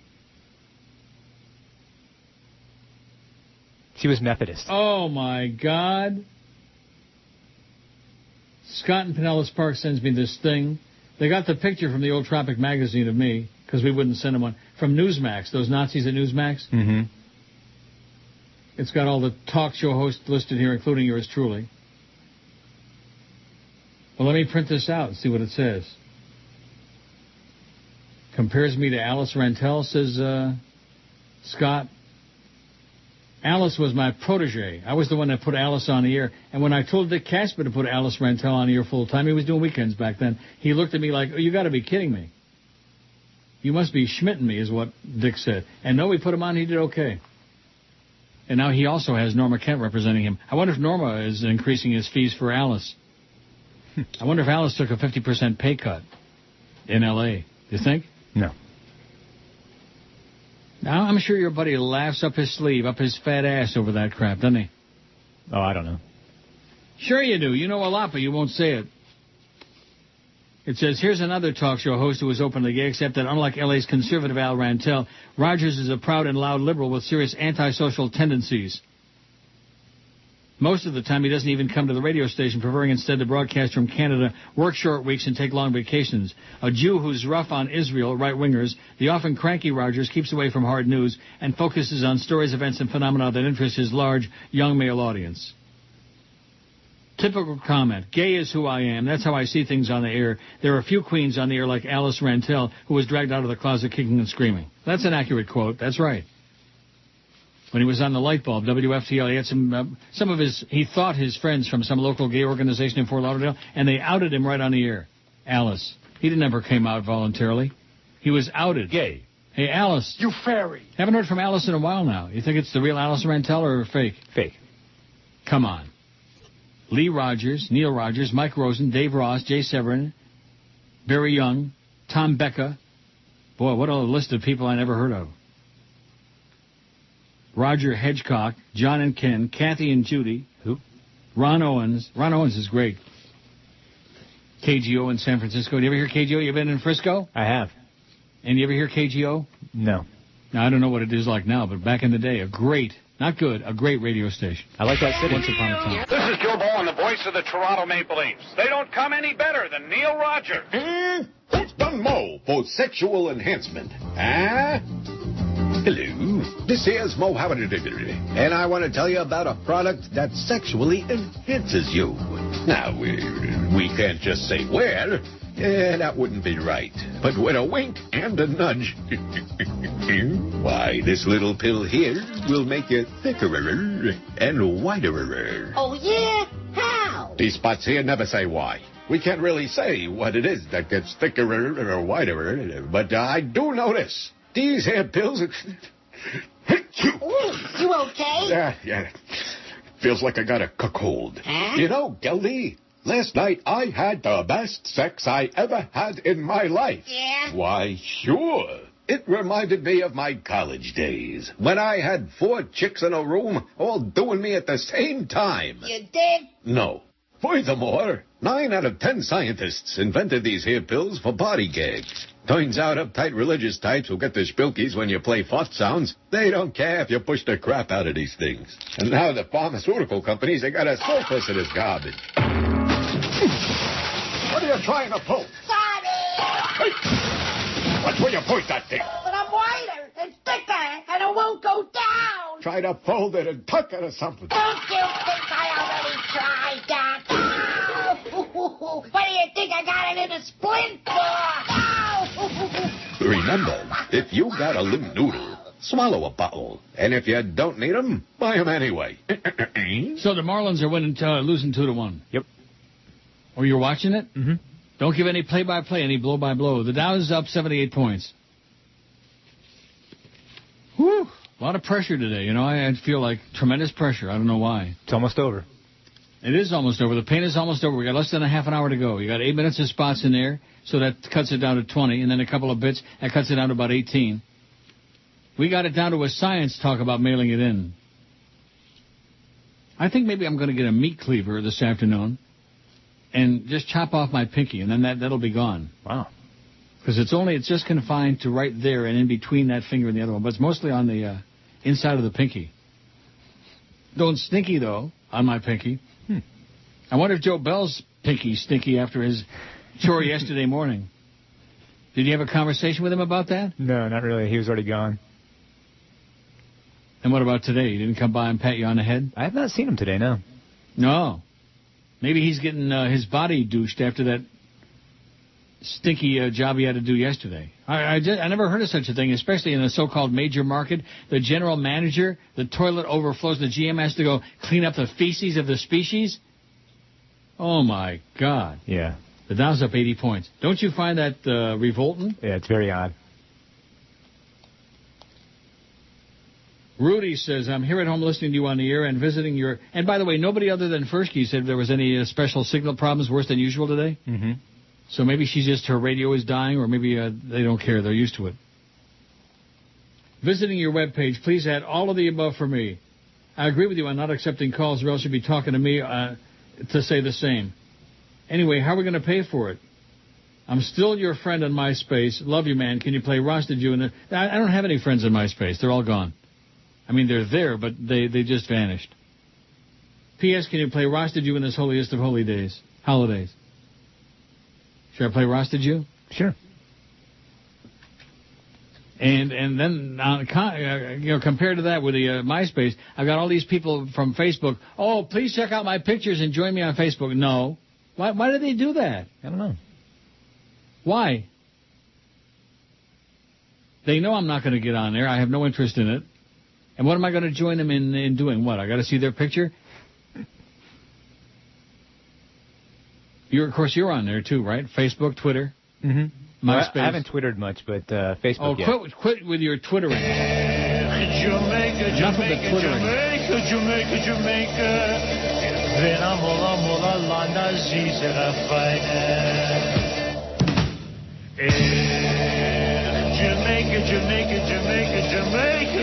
Jamaica. Kinderhagen werden in Jamaica, me sugar werden in Jamaica, ik naar killer in Jamaica. Ik ben een molla man, dat is Rashina. Rasta me, Rasta you, Rasta black, Rasta Jew, boy, Rasta Jew, boy, Rasta Jew. I say I and I say wo yo yo.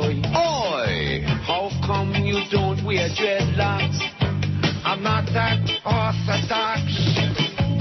I like Jimmy Cliff, and I like to smoke a spliff. I like my so bright. I am a Yiddish type of guy. Rasta me, Rasta you, Rasta black, Rasta Jew, Rasta Jew. Oh Lord, yes, Rasta Jew. I like goat's head soup, and I ride a motorbike. Chicken soup with Canada lack, that's what I like. Have you ever tasted red peas, rice and greens, planking and gefilte fish? That's much more my speed. Rasta me, Rasta you, Rasta black, Rasta Jew, Rasta Jew. I want me tell you, Rasta Jew.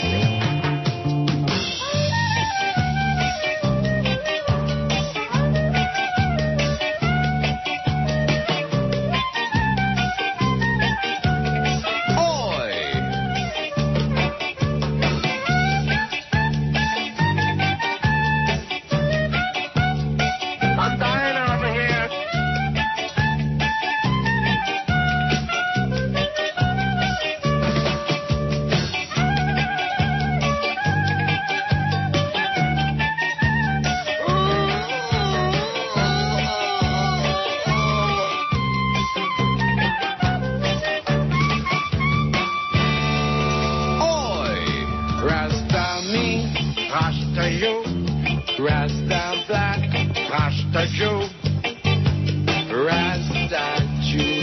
Yes, man, Rasta Jew. Rasta. What are you doing? It looks like you're smoking a newspaper. That's a split, man. Why do you always keep your pants unbuttoned? I'm always ready for action. I'm shaking. Why do I cook bananas? Do you like bananas? What are you, crazy? Do you at least peel them first? You mash them up full of man. O'Neill. We're the flagship station. Remember when we first met, Mo? Yeah, them's were the salad-tossing days. Like the time you ruined my first show. Hello, everybody, and welcome to the premiere of the Mo David Show. 4 delightful hours of entertainment and information to help you get through your busy day.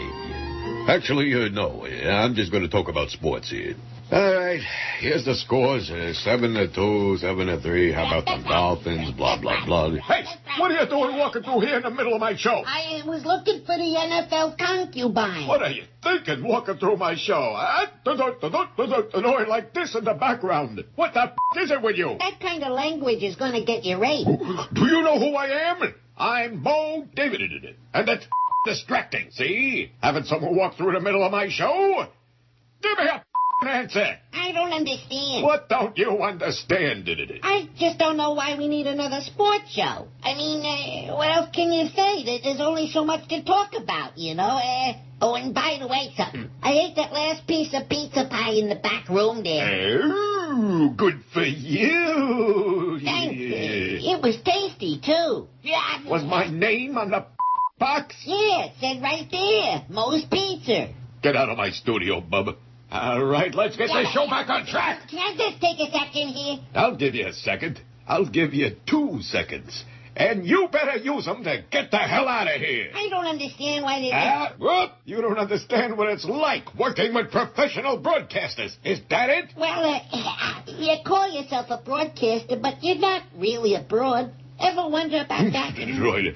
Thanks for ruining my show. I enjoyed it. Why, you dirty little...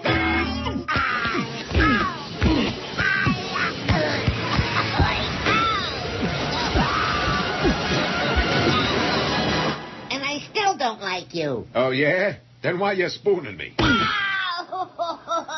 16 till 2 at QAM. I've got a shocking development here. Okay. From the fake Tom Jicka. Keep in mind, fake. Mm-hmm. But also keep in mind, this is from somebody across the street.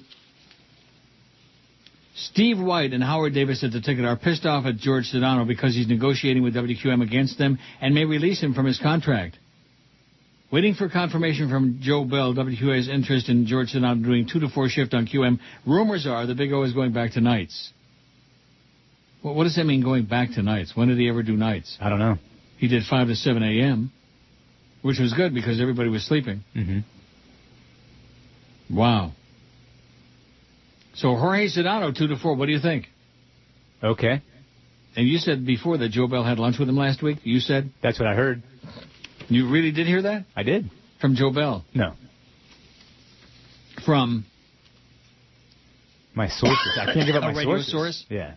Radio Spy? Right. Wow. So what the hell have they got on the air over there? They got no morning show. Nope. He does 3 hours in the afternoon. I mean, what the hell have they got left? Well, let's be honest. That whole station is a one-show station anyway. Yeah, it's LeBastard. Right. LeBaturd. A turd. Wow. Ricardo, a.k.a. Santana, the fake Jim DeFetus, says, sorry to email you twice in one day, but for the price of one admission, I got a whole section at the Marlins game today. Well, good for you. He's the one out there. Him and about 30, man. 30 other goofballs. It's tied up now, too. 2-2. Nobody cares. Nope. They need a new stadium like a Lochenkop. Sergeant Stretchy Pants says, this Saturday I went to Red Lobster for the first time in ages. Well, I had a great meal. I ordered rock lobster and steak, and it tasted good. There wasn't no Morton's or Ruth Chris, but it was effing delightful. Well. And I don't care what you say, the cheese bread is effing scrumptious. Everything is effing something. So to all those naysayers, kiss our ass. We will eat Red Lobster again.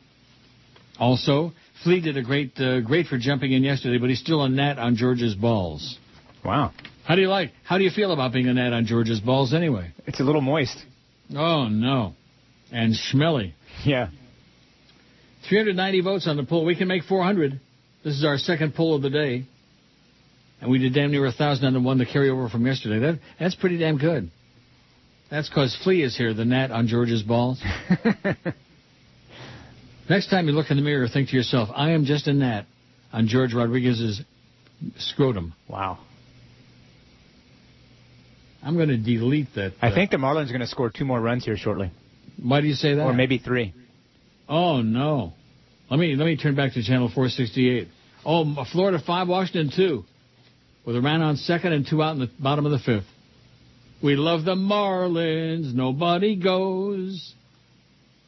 Oh, there's the double of the game. What the hell does that mean, the double of the game? Something you can sell. And look at those 10 fans in the right field stands getting up and cheering and yelling, oh, boy, we're great. You see that? Mm-hmm. I'm not knocking them. I mean, they at least made the effort to show up on a day when it's not 100 degrees in the shade, et cetera, and so on. So what was the score? It was 2-2? Mm-hmm. And now it's 5-2. I don't want to be watching it because I'm going to start giving descriptions, and then we'll all be of tourists. We'll be in big, deep duty. Yep.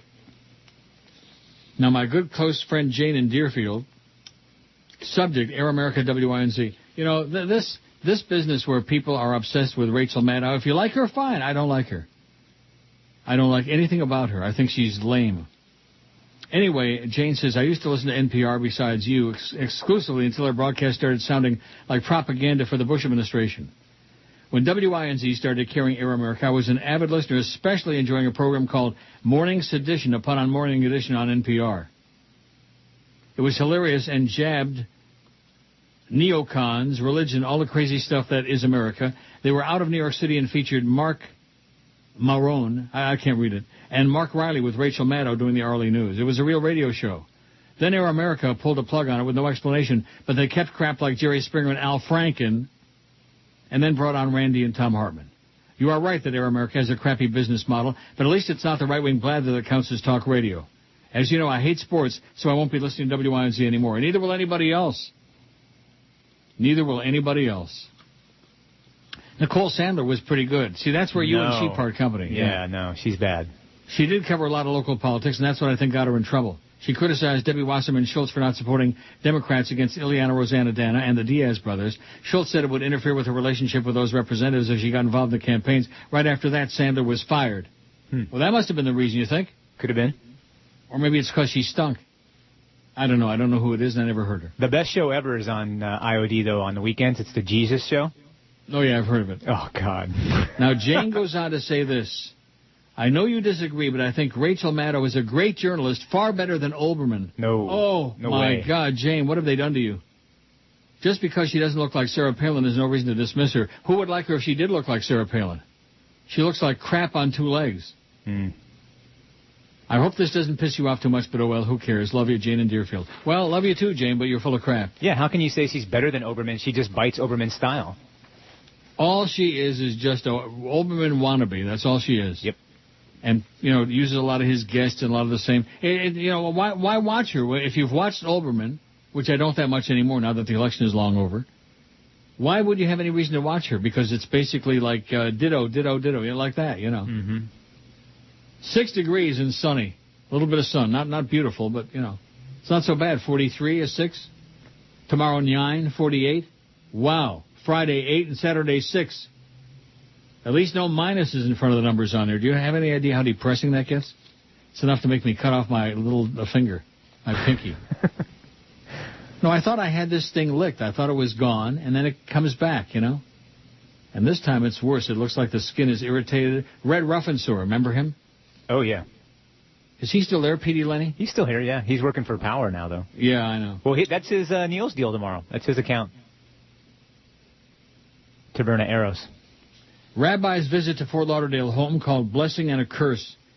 A vacant McMansion in Victoria Park has become a Jewish religious attraction overnight, housing one of the holiest figures in the Jewish faith, the Grand Rebbe Meshulam Feish Lowy of Tush, or just Rabbi Tush, as in Kushmir and Tochas.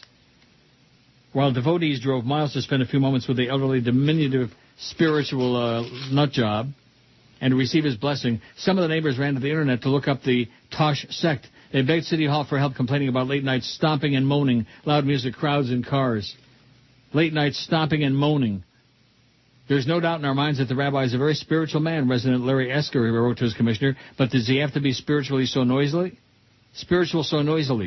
The clash came to a head this week. City officials said no laws or codes are broken by the occasional spiritual meetings in the 6,800-square-foot home on Northeast 11th Avenue. Houses of worship, a church or synagogue, aren't allowed in Fort Lauderdale's residential neighborhoods, but officials said this appears to be a home where a spiritual leader lives, and his gatherings are like parties. They're going to have a big Seder there tonight. They're going to be a lot of stomping and moaning. They'll probably be moaning until the wee moaning, wouldn't you think? I can only imagine. Nick goes on, it's got a picture of him. Oh, my God. On my worst day, my ass never looked that bad. Speaking of push. Listening to Neil Rogers. It's D.O. in Miami town at 560 WQAM.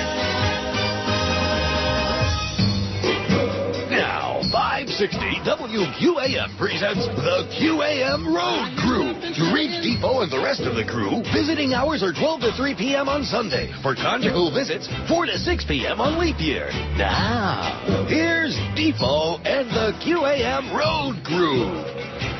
I'm sorry I can't get to your calls right now. I'm a little busy picking up this trash here on the side of the road. Who you talking to, Defoe? Oh, just maintaining a little dignity here. That's what everybody loves about you, Defoe. Start looking busy. Here comes the screw. Hey! We ain't running a social club here. Get back to work. Get back to work. Yes, sir. Hey, Mr. Candy Wrap over here. You. Me? What are you doing standing around for, Hershey Squates? Well, I am when you... Forget that. You like bits, don't you? Why, sure. Grab that hammer and break those rocks to bits. Oh. Go ahead. Start breaking. Start breaking. You, Depot. Yeah? Pick up that diaper. It's got duty in it. Pick it up. But I didn't... What? You know, it seems what we have here is a failure to communicate. I saw that, too. Listen up, Depot. Yeah. Listen up. Yesterday, you may have been a big shot, but today, you're my bitch. Now look up the road. Okay. Now look down the road. See any cars coming? No. You're a big sports fan, right? Well, you know, Good. Here. Have a pink cigar. Okay. Hurry. Faster. Faster. Come on, faster. Yeah. Bye, bye, bye.